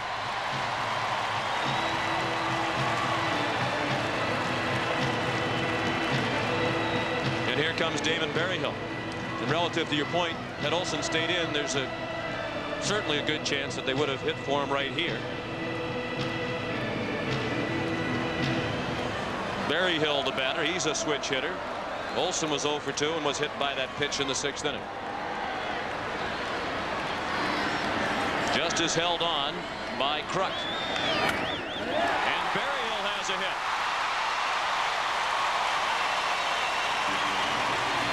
So the tying run is at second. The go-ahead run at first. The Braves threaten with 2 outs in the 8th inning, trailing 2-1. 2 straight hits off Danny Jackson. Hit number 9 for the Braves. You can see Hollins on the line, and that's why they play the line. They force the ball to the fat part of the field and make the Braves get 3 singles as opposed to a double and a single or a single and a double. And Jim Fragosi's going to go to the wild thing. A terrific performance turned in by Jackson. He threw 118 pitches. We're back right after this. My dandruff's really bad. The itch drives me crazy. I'll try anything. The Denorex side feels different. It has a clean, tingling feeling. Nothing with Head & Shoulders. Both Denorex and Head & Shoulders have effective dandruff medicine. But Denorex goes a step further with something extra that tingles to give your scalp a fresh, invigorating feeling. That tingle is why I started using Denorex. Try Denorex with conditioners, the serious dandruff shampoo. No more flakes, no more itch. My dandruff's history. J.C. Penney would like you to meet some of the smartest men in America. They're not just scientists or scholars. They're men who know about value. These are the men of Stafford. From the wool and wool blend suits to the all-cotton shirts and pure silk ties, the Stafford collection gives these men a very smart look at a very smart price, which is why the smartest men in America are wearing Stafford, exclusively at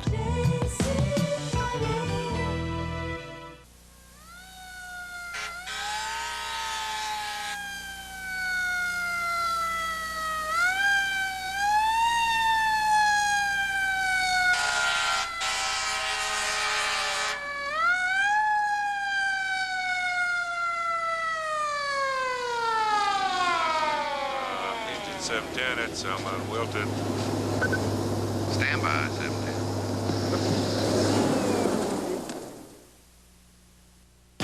A carjacker forces a deadly confrontation. I don't think he's a criminal. I will not call it self-defense. You hate guns. I hate the thought of being carjacked. In a season premiere as shocking as today's headlines. You crossed the line. Emmy winner Tom Skerritt and Emmy winner Kathy Baker return in the Emmy-winning Best Dramatic Series. CBS invites you to experience television's best. Picket Fences, coming Fridays.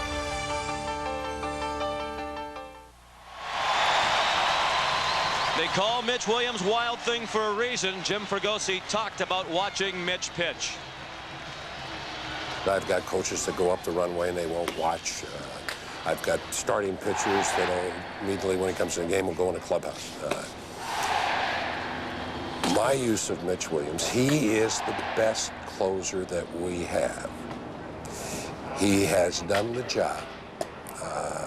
He saved 43 games. Now, they have not always been pretty, but justification in my mind is when we get to that position in the game, he's the best guy I have. And he's on to protect a 2-1 lead. In the 8th inning, 2 men on with 2 outs, and Mark Lemke, the batter. So many times in the last 3 years, he's come to the plate in the big spot. Fly ball to left. Thompson still going back at the wall. Great leaping catch. What a play by Milt Thompson. Remember, Jim Fregosi left Thompson in to hit against the left-hander Merker for that reason.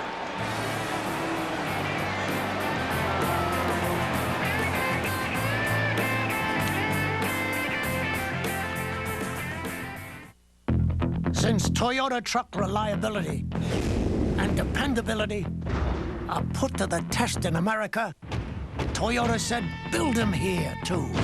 You know what? Most are. But the ultimate test is right here. Toyota 100,000-mile story. Over 60,000 of them, and more coming every day. Toyota trucks, the reliability's built in. Toyota trucks. You just gotta love them. Everybody thinks programming a VCR is so incredibly complicated. Record Channel 3 Sunday, 7 p.m., 8 p.m. What's the problem? Magnavox, the only VCR with Smart Talk remote. Smart, very smart. Who makes the only TV with the Smart Sound feature, which ensures your volume will stay at normal levels, even when something like this comes on? Magnavox, smart, very smart. Yes! No use shouting, old man. Hold on. I don't just overnight the package. Yeah, sure. Overnight it. Might as well overnight it. Overnight this. Overnight that. Overnight. Overnight it. Overnight. Sometimes overnight is overkill. So kick the habit with Priority Mail from the Postal Service. It's not overnight, but it's fast delivery, special handling, and 2 pounds is only $2.90. Morning. Thanks. When overnight is overdoing it, remember, we deliver for you. Call and we'll start today. I hear the bases are loaded with cheeseburgers at McDonald's. So who's on first? 2 double cheeseburgers for $2. Is it double on first? Double doubles with 2 triples on second for $3. A triple on second? Double triple. Thanks to McDonald's Double Plays, you can get 2 double cheeseburgers for $2, 2 triple cheeseburgers for $3, and a great deal on a triple cheeseburger extra value meal with Coke and fries. That's what I said at first. No, at first the 2 double cheeseburgers. What? What you want is what you get at McDonald's today. Terrific play by Milt Thompson on a ball hit to the wall by Mark Lemke. If that ball gets by him, the Braves are on top 3-2. Bobby Cox trying to force Milt Thompson out of the game by bringing in Merker in the 7th inning, and Fregosi didn't fall for it. And with all due respect to Incaviglia, who, as you noted earlier, has been a big part of the Phillies' success this year, if he was out there, it's a great possibility that the Phillies are trailing right now. I don't think Pete Incaviglia makes that play. So it's still a 2-1 game as John Kruk opens the 9th.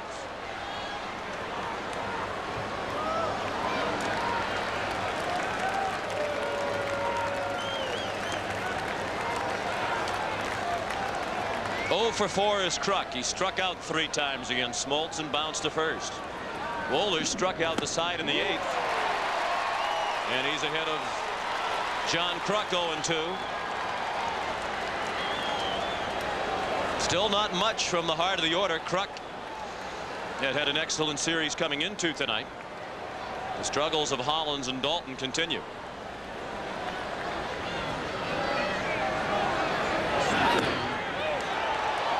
I'll remind you, if you weren't with us earlier, that John Kruk has never struck out 4 times in a major league game.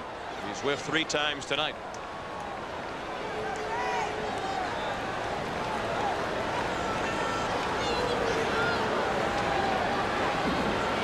Kruk, Hollins, and Dalton against Wohlers.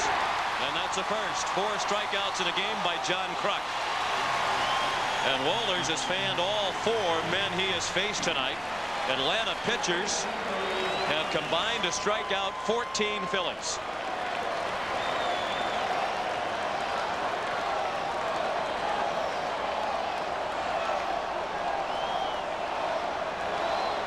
You just do not make John Kruk look bad at the plate 5 times in one night.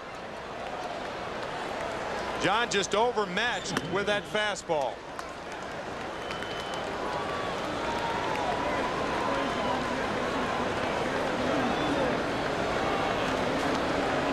Well, the most productive offensive team of the National League this year has been held in check again tonight by the Atlanta pitching, but they're leading 2-1 are the Phillies. That pitch was 99 on our radar gun down below, and it's 1-1 on Hollins, who was whiffed 3 times tonight. Dave has a single to right on his record back in the 5th.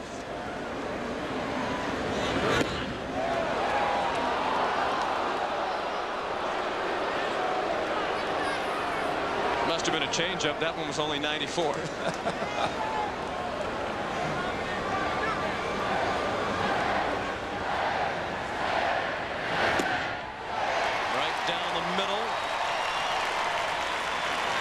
Bear in mind that the League Championship Series record for consecutive shutouts is 5. Strikeouts, pardon me, 5.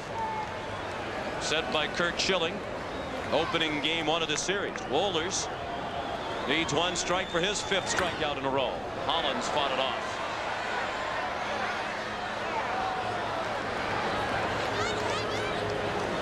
In the bottom of the 9th, the Braves have the pitcher's spot due to lead off. Then Otis Nixon and Jeff Blauser.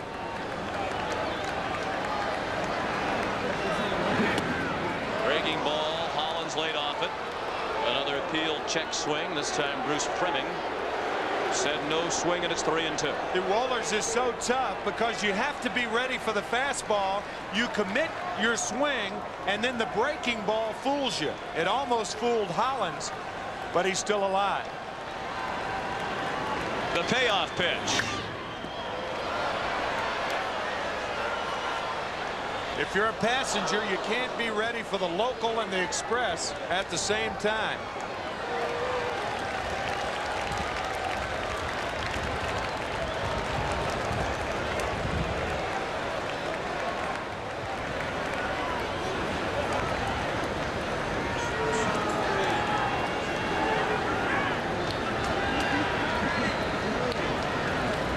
I think in 2 or 3 years, Mark Wohlers is going to be one of the real stars in baseball. He tried to throw that one 199 miles per hour, and he walked Hollins with 1 out. It's the 6th walk issued by Braves pitching, and Mitch Williams will need 3 more outs to save it.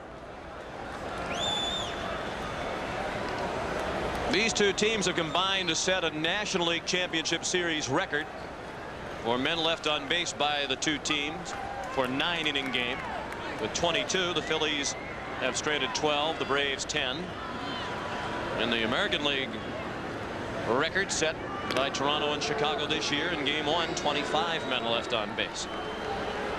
Darren Daulton has walked 3 times tonight. He reached on the Lemke error, opening the 4th, and scored the first Philadelphia run. Last inning was the first inning in the game in which the Phillies did not leave at least 1 man on base. That was because Wohlers struck out the side without allowing a base runner. May remember the other night when Wohlers fell behind Lenny Dykstra with a big lead. Dykstra hit a home run. If you could combine a low fastball from Wohlers to the strength of Darren Daulton, you might see a ball hit a long, long way. Not too many guys are going to catch up to the high fastball from Wohlers, but if he gets it down in the strike zone and in a little bit with Daulton's strength, the ball could go a long way.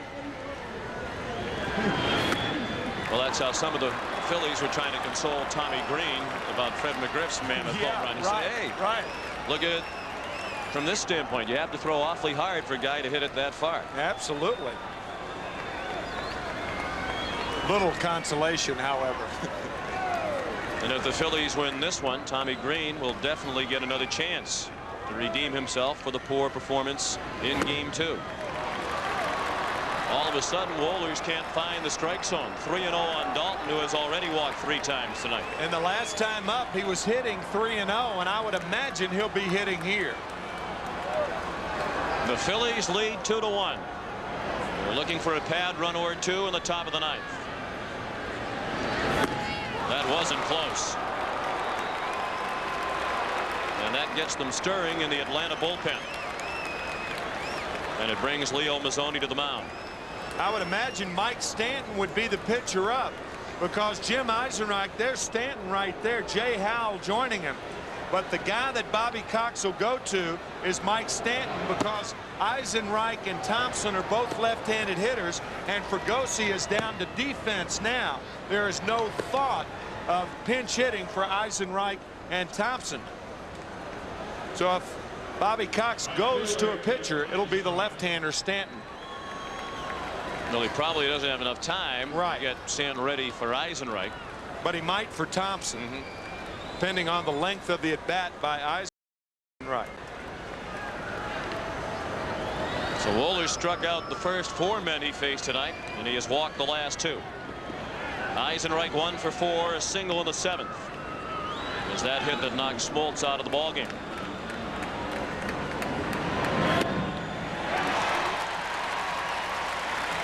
Lee Thomas, the general manager of the Phillies, went out in the offseason. He wanted to sign 2 or 3 outfielders. Eisenreich wasn't one of his first choices. He turned to Eisenreich only after his efforts to sign Dave Martinez failed. Martinez signed with San Francisco. Sometimes those things work out very well. Eisenreich's only making $600,000. Well below the average salary in baseball this year. And he had well over 300. Provides excellent speed and defense, and the fans are now giving Jerry Crawford the mock cheer for getting the call right on the foul ball.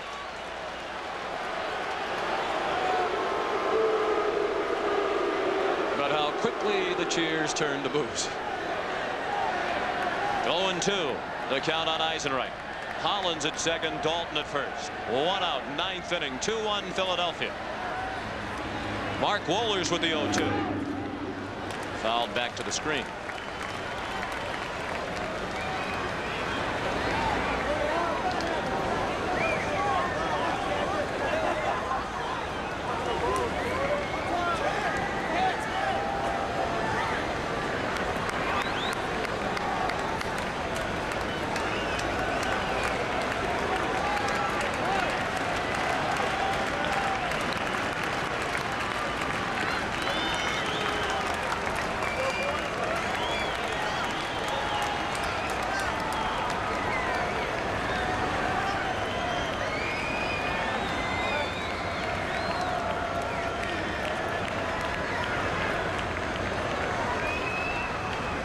Another 0-2 pitch outside. A ball and 2 strikes.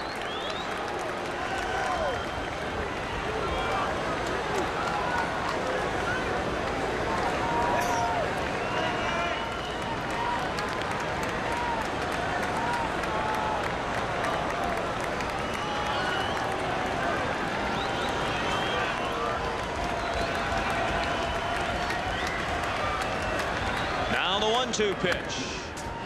Eisenreich hanging tough with the hard-throwing 23-year-old right-hander Wohlers. Those are the types of pitches that you can handle. The ball's down in the strike zone. Eisenreich with a good cut at that one.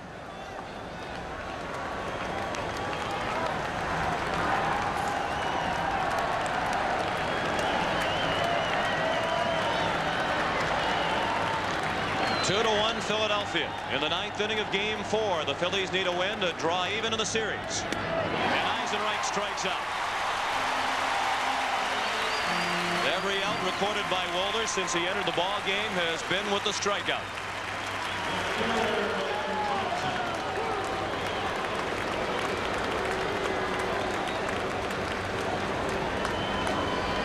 Right into your living room. 5 strikeouts for Wohlers in an inning and 2/3. But he's walked 2 in this inning to create the jam, and now Milt Thompson made the most important defensive play of the series today. He's 1 for 4 at the plate. Wild pitch. Came back quickly to Berryhill, but then he lost the handle as he thought about a quick throw down to third. That hit hard off the padding behind home plate. There's not a lot of room right behind the plate here anyway, and it came right back to Berryhill. Right between the legs of home plate umpire Jim Quick, but it hit a partition and came back quickly. And Berryhill, had he come up with it, he may have thought about going to third base, but wisely he held on to the ball, and now they're going to walk Thompson intentionally. Thing about this is if you have the bases loaded, there's no place to put Stocker. I think if I were Fregosi, I'd have Stocker take a strike in this situation, thinking that Wohlers may be more nervous than Stocker. And Wohlers has been all over the place in this inning with the 2 walks. Yeah. If a young pitcher's real wild, it's not usually a good idea to walk the bases loaded. Let him pitch to that hitter with first base open and hope the hitter goes for something bad. You really have nothing to lose. But now you've got to throw a strike. So 3 walks and 2 strikeouts in the inning. It's 2-1 Philadelphia with the bases loaded and 2 outs in the 9th. And Stocker up again in another big spot. So many times tonight, the number 8 hitters Stocker and Lemke have come up in a big situation. Stocker 0 for 3 with a sacrifice fly tonight. The hit would be huge for Philadelphia. He did not go up there taking a strike. And he swung through the first pitch. 0-1 on Stocker. 23-year-old pitcher against a 23-year-old rookie shortstop. In the most important moments of this series to date.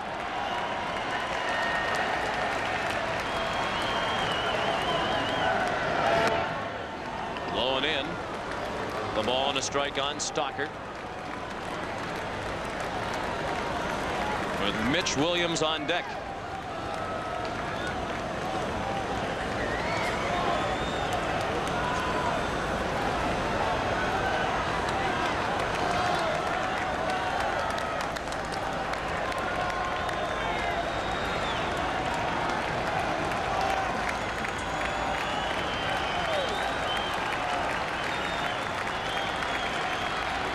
The 1-1 pitch.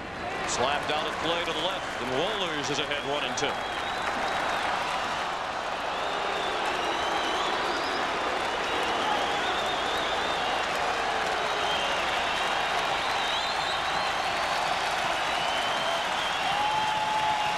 Most of the fans on their feet again.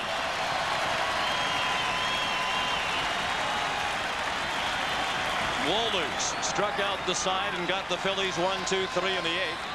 He has a chance to strike out the side, but with 3 walks mixed in here in the 9th. The 1-2 pitch. Just a bit high with the fastball.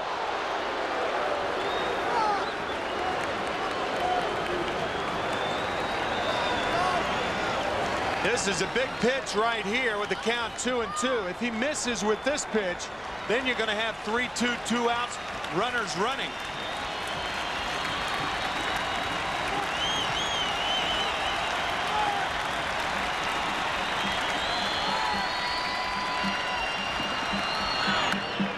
Fought off.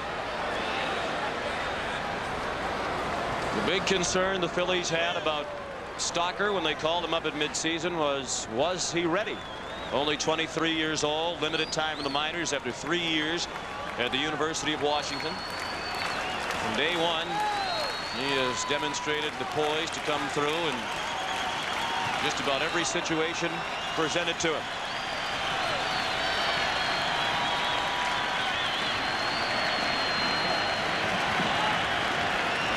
The 2-2 pitch. Chopped towards second. Nice hop for Lemke. And perhaps in this ball game, it's only fitting that the Phillies leave the bases loaded in the 9th. They've stranded 15. Bottom of the 9th, still only 2-1 Phillies. This is the perfect time to try my new Polaroid Captiva. Smile. Hey, where's the picture? There's no picture? Did you see the picture come out?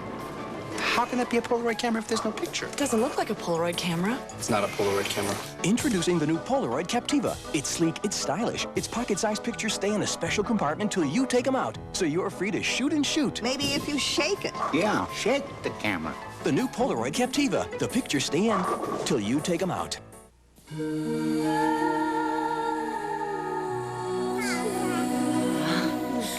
At Mutual of Omaha, we understand that nurturing and protecting come naturally.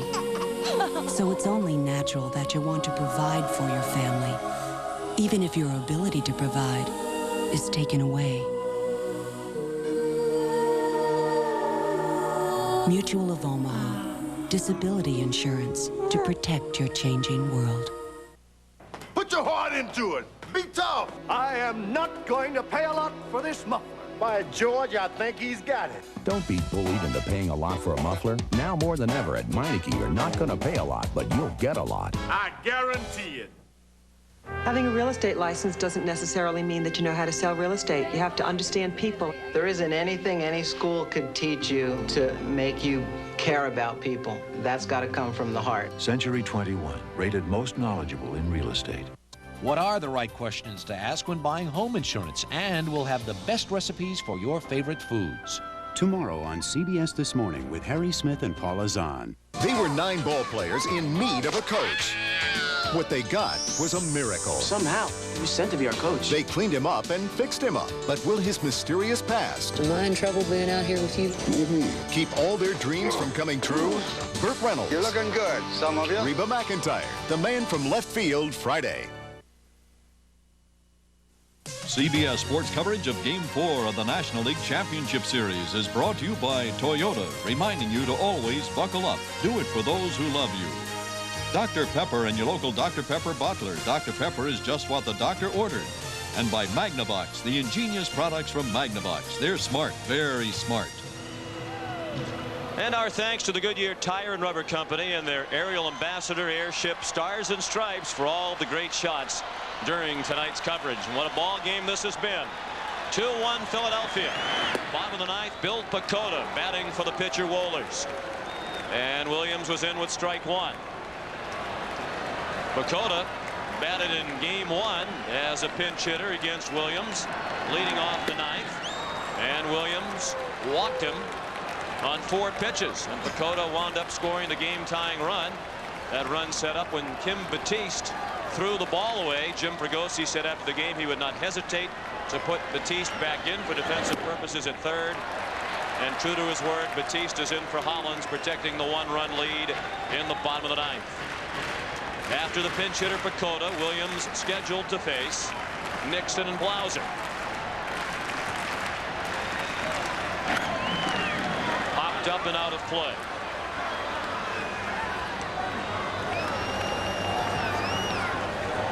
Kim Batiste on the line at third base.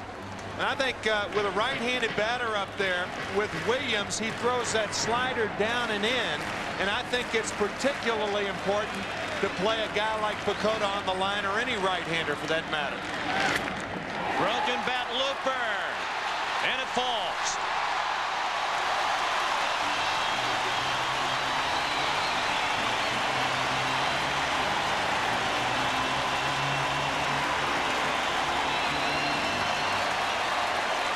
For the Braves, in 12 of their last 30 postseason games, the winning run has been scored in the winning team's final at bat. Pacoda, bloop single. And he's the tying run at first with nobody out. Otis Nixon sacrificed his last time up and was called out.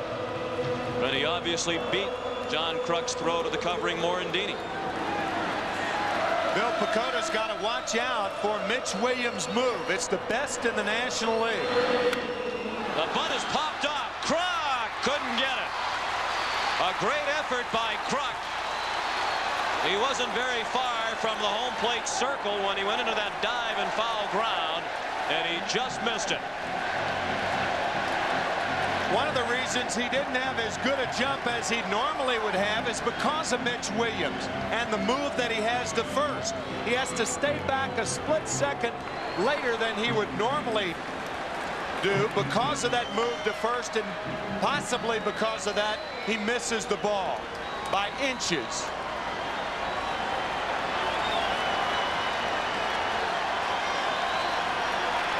One strike on Nixon. Jeff Blauser is on deck. 2-1 Philadelphia in the bottom of the ninth. Bakota at first with nobody out. The 0-1 pitch, high and away.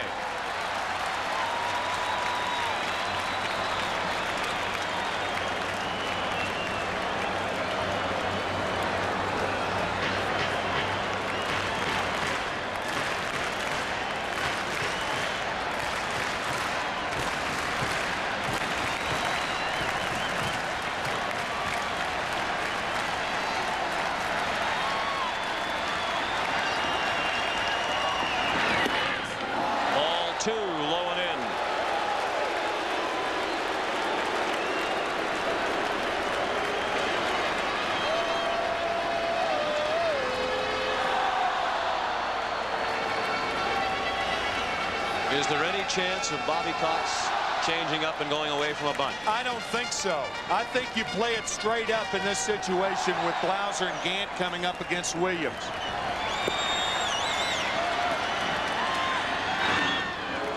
Williams threw to first, probably just to check and make sure if the Braves were still bunting, and Nixon did flinch as if he was squaring to bunt.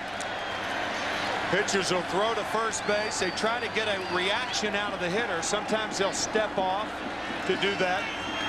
He turns the bunt, bunted it off the plate. Williams bare hands and drops it. No play.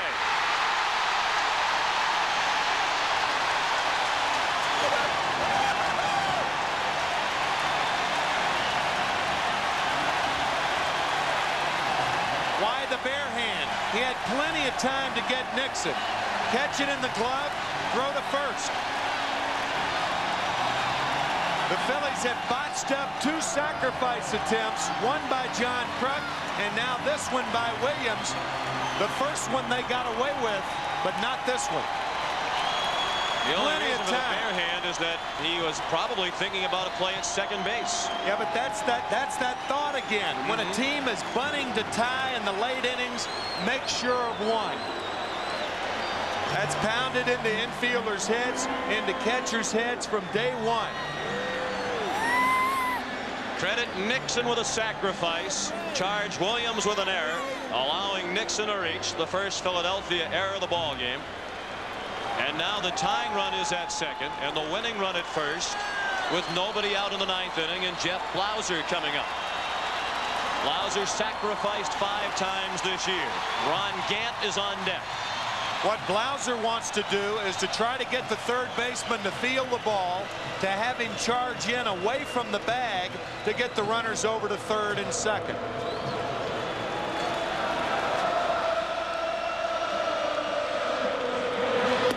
Ball 1 high. Blauser 0 for 3 tonight with a walk.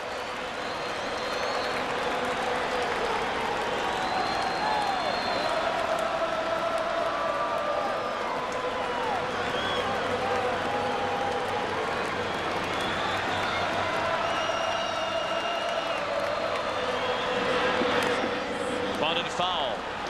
Williams has to be a tough guy to try to bunt against with as hard as he throws, with the movement on his pitches.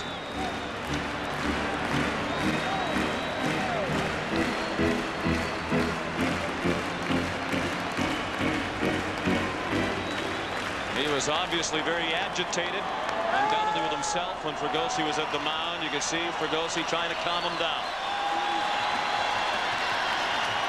The 1-1 pitch. Bunting and a good one. Williams looks at third. He made the play at third. Kim Batiste, an excellent stretch, reaching into foul ground. And the Phillies and Mitch Williams cut down the lead runner at third for the first out of the inning. Blauser bunts it toward third, and look at Batiste.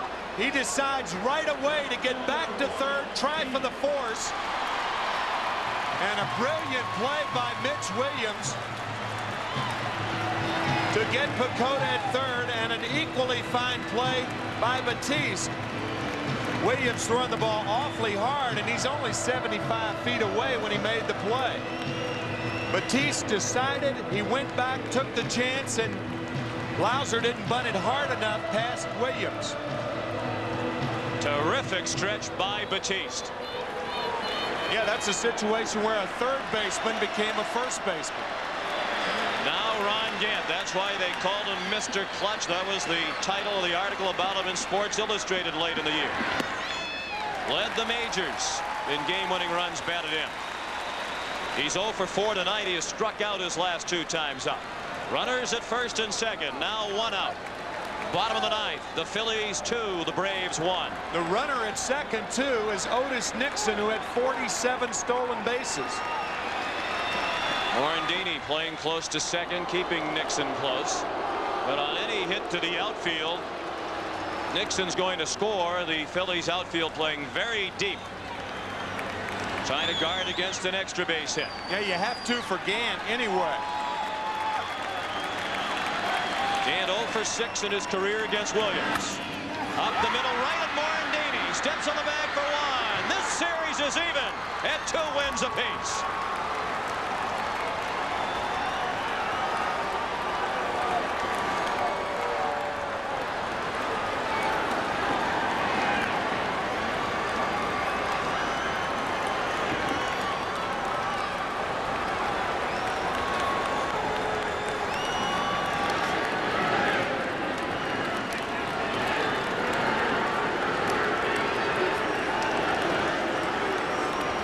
The final score, Philadelphia 2, Atlanta 1. We'll have more right after this.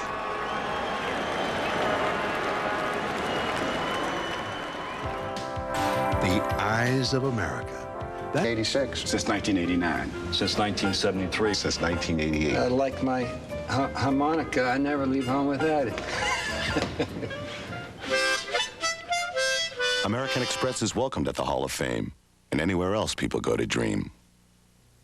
Attention heartburn sufferers. If antacids work, why do I keep getting heartburn? You know, frequent heartburn may be a sign of a more serious medical problem. Your doctor has treatment plans that can help. Frequent heartburn. Isn't it time you talk to your doctor? From the people who've always sent you kisses, something new. It's the same, and it's different. It's new Hershey's Hugs. Hugs are mini Hershey's Kisses hugged by white chocolate. Hugs. Get it? New Hershey's Hugs. P.S. Hugs also come with arms.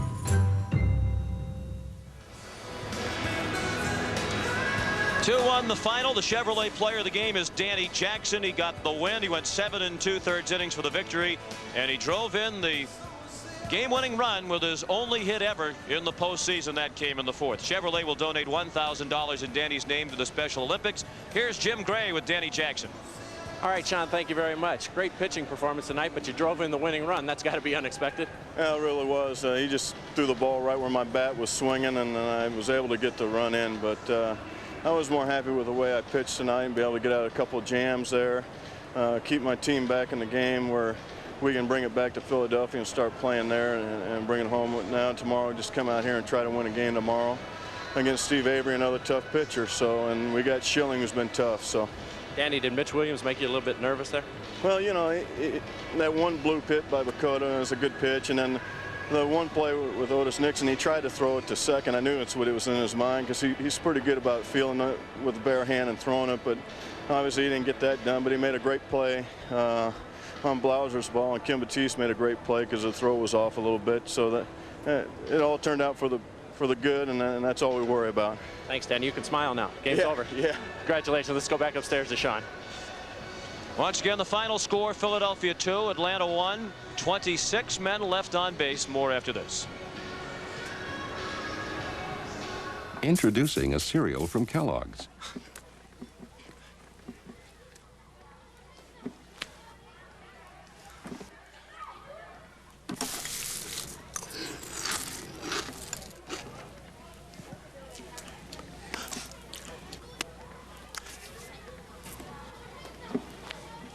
Kellogg's Corn Flakes.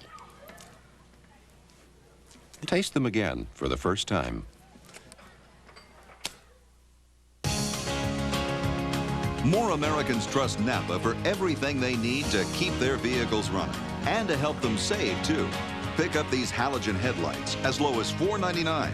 Napa Antifreeze is just $1.99 after rebate. And this Napa Power Battery is only $29.99 after rebate. So run into your nearest Napa Auto Parts store today. We keep America running. We keep America running. Hi there, I'm Dave Thomas, and I'd like one of those Monterey Ranch chicken sandwiches, please. Hi, I'm Dave Thomas. I'd like a Monterey Ranch Chicken sandwich? When we stopped making our Monterey Ranch chicken sandwich, people tried everything to get one. Well, it's back, so now you can just be yourself. Hi, I'm Dave Thomas. Do you want a jam? Get new Nestle Crunch Jammin' Bars. Rip into rock, unwrap the wrap, jazz, and reggae. Collect all 12 Nestle Crunch Jammin' designs. You want a jam? Get new Nestle Crunch Jammin' Bars. Now for Tim McCarver, Jim Gray, Pat O'Brien, and Tommy Lasorda, I'm Sean McDonough saying so long from Atlanta Fulton County Stadium. The final score, the Phillies 2 and the Braves 1. You've been watching Major League Baseball on CBS Sports, home of the World Series. Good night, everyone.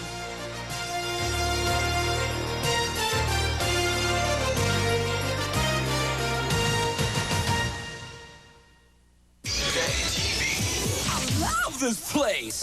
It's the new Burger King Everyday Value Menu with Big Flame Broiled Burgers for only 99 cents. I can't do it myself for 99 cents. Your favorite Burger King foods at new lower everyday prices, like the Croissant Combo served hot and fresh for $1.99. Check your Burger King Everyday Value Menu and be sure to try the delicious Flame Broiled Whopper Combo for $2.99. That's great news for my pocketbook. Value every day. Have it your way. You're gonna want to come back every day.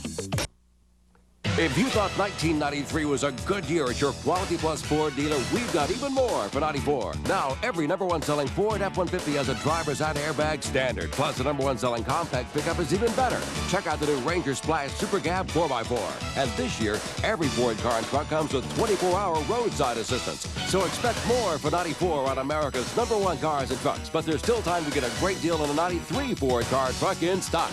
Hurry, see your Quality Plus Ford dealer today. Next Sunday on CBS, it's the Eagles and the Giants, then the 49ers and the Cowboys. Bless you. He's a big fan. The great masters defined civilization in Europe. Now we're defining it on the way there. United Airlines' renowned international service to 15 cities all across Europe. Come fly the airline that's uniting the world. Come fly the friendly skies.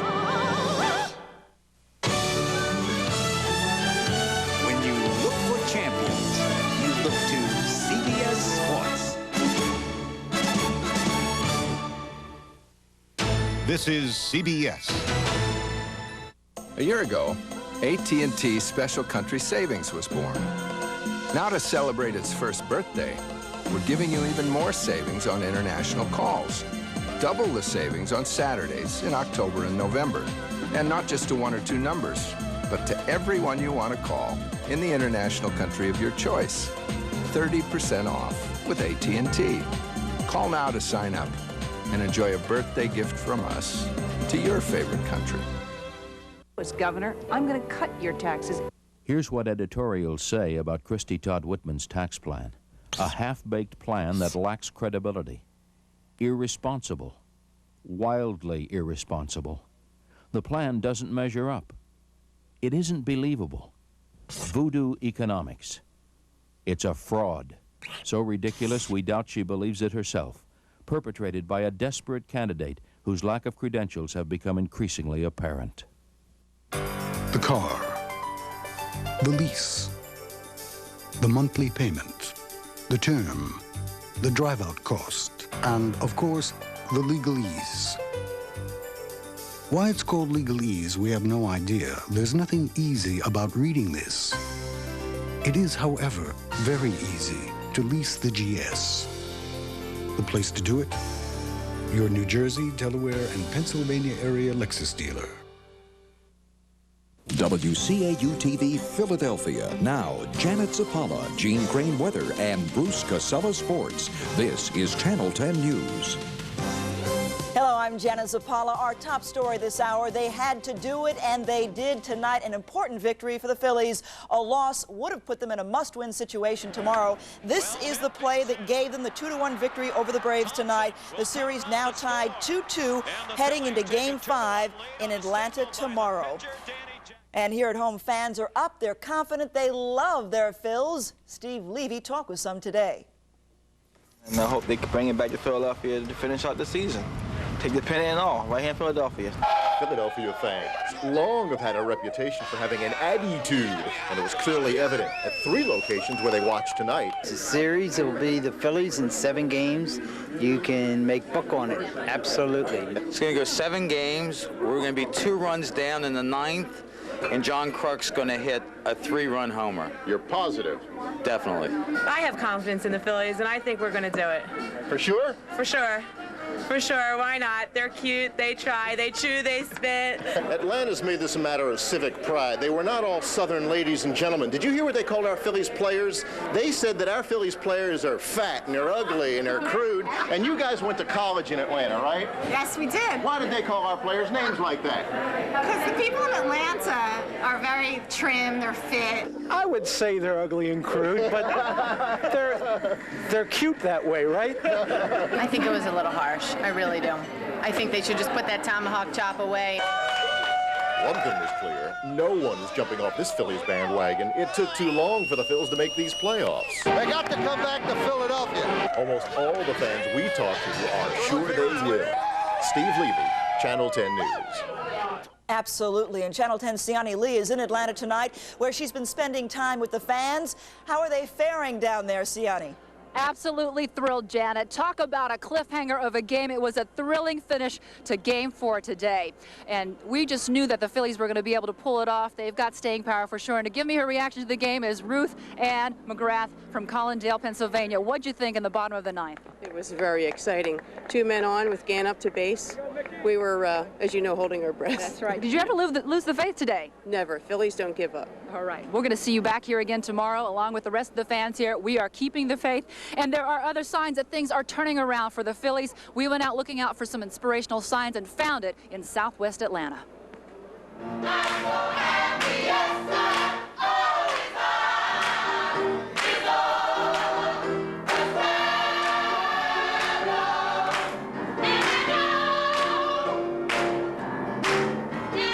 Well, the sign says Philadelphia Baptist Church, located on Philadelphia Street, but I wonder if there are any Phillies fans in here. Let's find out.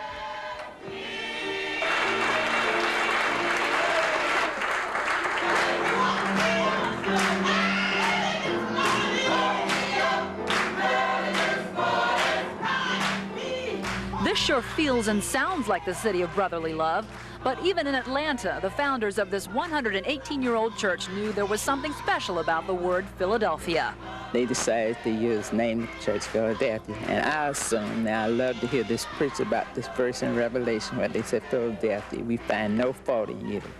And you're all right with us. But don't let the name of the church fool you. They pull for their own down here. I believe the Lord probably sent you here to seeking some help, because we believe in brotherly love. That's what Philadelphia means, and that is what we have in our hearts, just love around here. We love our Braves too, and we love the Phillies too, but somebody got to lose, and we feel like the Phillies are going to lose. The Braves are going to take it.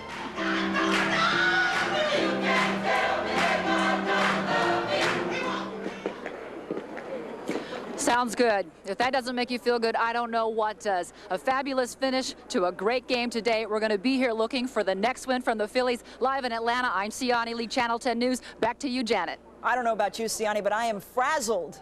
They won, yes. So that's what matters. I was biting my nails during the entire 9th inning. You and me both. Thanks for that live report. And there is still a lot more ahead in the Channel 10 coverage of the National League Championships. We will check in with Ron Burke live in Atlanta tonight. And by the way, you can catch Game 5 of the National League playoffs right here on Channel 10 tomorrow afternoon, game time at 3 o'clock. And stay with Channel 10 for team coverage of all the Phillies postseason action. Now, in other news this hour, the threat of a strike at Philadelphia's two major newspapers is just hours away. The presses are still rolling at the Philadelphia Inquirer and Daily News as negotiations between the papers and their unions continue. 10 unions are in round-the-clock negotiations with the papers, trying to resolve issues of staffing and jurisdiction. Joe Lyons, president of the Newspaper Council, talked to Channel 10 about the possibility of a settlement. I'm very pessimistic at this at the moment because they've got some serious problems with the mailers and the guild that I'm not sure can be resolved by the deadline tomorrow. We have to say that we are disappointed that the progress has not been faster, that there hasn't been more intensity on the part of the unions to try to reach settlements. Now, all the unions say they will not accept an extension and will go on strike tomorrow if the issues are not resolved. One day after finding a missing New Jersey girl's body near her Westville home, authorities are keeping very quiet about the case. 7-year-old Stephanie Monn's body was found yesterday. A neighbor has been questioned about her suspicious death, but he has not been charged. Channel 10's Mike Strug has more. As volunteers dragged the dark waters of the Big Timber Creek last week, they thought they were dealing with a tragic accidental drowning, but it clearly was not an accident. The evidence of that is in this front-page photo in the Gloucester County Times. Stephanie Monn's body was found stuffed in a duffel bag, which can be seen behind the orange traffic cone in the boat. Concrete blocks hanging over the side were used to weigh it down. The bag was found in the water near where Route 130 crosses the creek. It's depressing, very depressing. Westville's a community that cares for its children. It's sickening. It's stunning. I've lived in this town all my life, and I don't ever remember anything like this happening. Investigators aren't saying much. There was a report that a neighbor had been taken in for questioning. The prosecutor's office says he was cooperative and was released without any charges being filed. The trees here along the Big Timber are still decorated with yellow ribbons, left over from when neighbors were hoping against hope that the little second grader might still be found alive. And flyers with her picture are still plastered all over town. The children, the ones who used to play here freely, are now on a short leash. It's really scary. And I don't, sometimes I get scared to walk down my street. I don't even like to ride around anymore that much. There's been speculation that the young girl's body may not have been in the water since she disappeared last Saturday, but may have been dumped there later. If they know, authorities aren't saying and have not released the results of an autopsy done yesterday. I'm Mike Strug, Channel 10 News.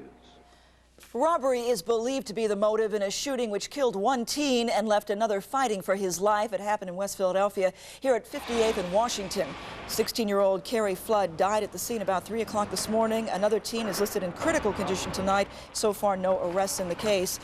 And now the latest on Somalia. Here are the headlines. Reinforcements arrived in Mogadishu today. Diplomat Robert Oakley begins negotiations to end fighting between warlord Mohammed Farah Aidid and UN peacekeepers. The death toll from fighting the past week now stands at 17. One of those killed, Dominic Pilla of Vineland, New Jersey. A viewing was held tonight at the Roan Funeral Home in Vineland. Funeral services are set for tomorrow at the same location. The killing of American soldiers prompted President Clinton to send in 5,300 extra troops. Those reinforcements arrived today aboard a Galaxy C-5 cargo plane. Also today, the military moved extra tanks and helicopters into position. About 2,000 Somalis demonstrated in the streets of Mogadishu, chanting support for Aidid and shouting anti-American slogans. The demonstrations coincided with the arrival of reinforcements and negotiator Robert Oakley. The Reverend Jesse Jackson says Clinton is right not to pull out U.S. troops. Staying there to finish the humanitarian mission is sound, but now more African, more specifically more Nigerian diplomatic and military involvement could be a major asset and reduce American risk and vulnerability. Meanwhile, some members of Congress are urging the president to give up the manhunt for Aidid. Here at home, a Philadelphia fireman is hospitalized in stable condition, injured while fighting a house fire in Nicetown. Earlier tonight, the blaze broke out on the 1900 block of West Hunting Park Avenue. No word yet on the cause of that fire. Meantime, in the city's Germantown section, firefighters battle a smoky garage fire on the 100 block of East Walnut Lane. It broke out shortly after 6 o'clock tonight in the garage and then spread to the first floor of the 3-story apartment building. Fire was brought under control about a half an hour later. No one was injured. And coming up on the Channel 10 News, a solemn ceremony to remember those killed in the Russian rebellion. And a wild 5-hour bus chase through Southern California. See the dramatic ending when the Channel 10 News continues. This is the new Dodge Ram. And it comes with something full-size pickups have always been missing. A feature that makes handling loads easier when things turn slippery and can help you steer clear of danger. Because for the first time, the safety of anti-lock brakes is now available on all 4 wheels. New Dodge Ram. The rules have changed. If you see news, call 1-800-TIP-WCAU. Shoot it with your home video camera and call 1-800-TIP-WCAU. I know. Say we didn't get the package. Martha! Tom, did you get our package? Gee, it never got here. Really? Introducing tracking software from Federal Express. It was delivered to your place at 9:22 a.m. Ah! Probably stuck in the mailroom. No, it was signed for by your partner, Brian. Now you can track packages right from your computer on your desk. Brian, are you there? Oh, that package, Martha. We could negotiate a deal.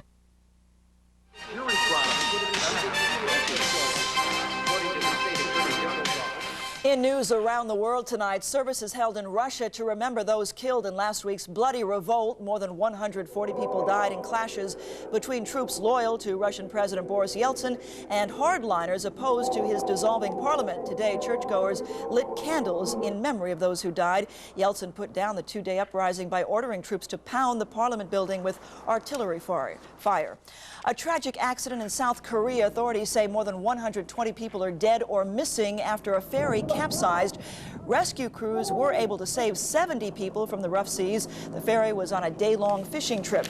And authorities in Houston say they believe they now know what triggered those powerful explosions aboard an oil tanker last night. It's believed 3 people died in the explosions. Apparently 2 workers welding a chemical tank in the ship's hull caused the accident. The fire burned out of control for 5.5 hours.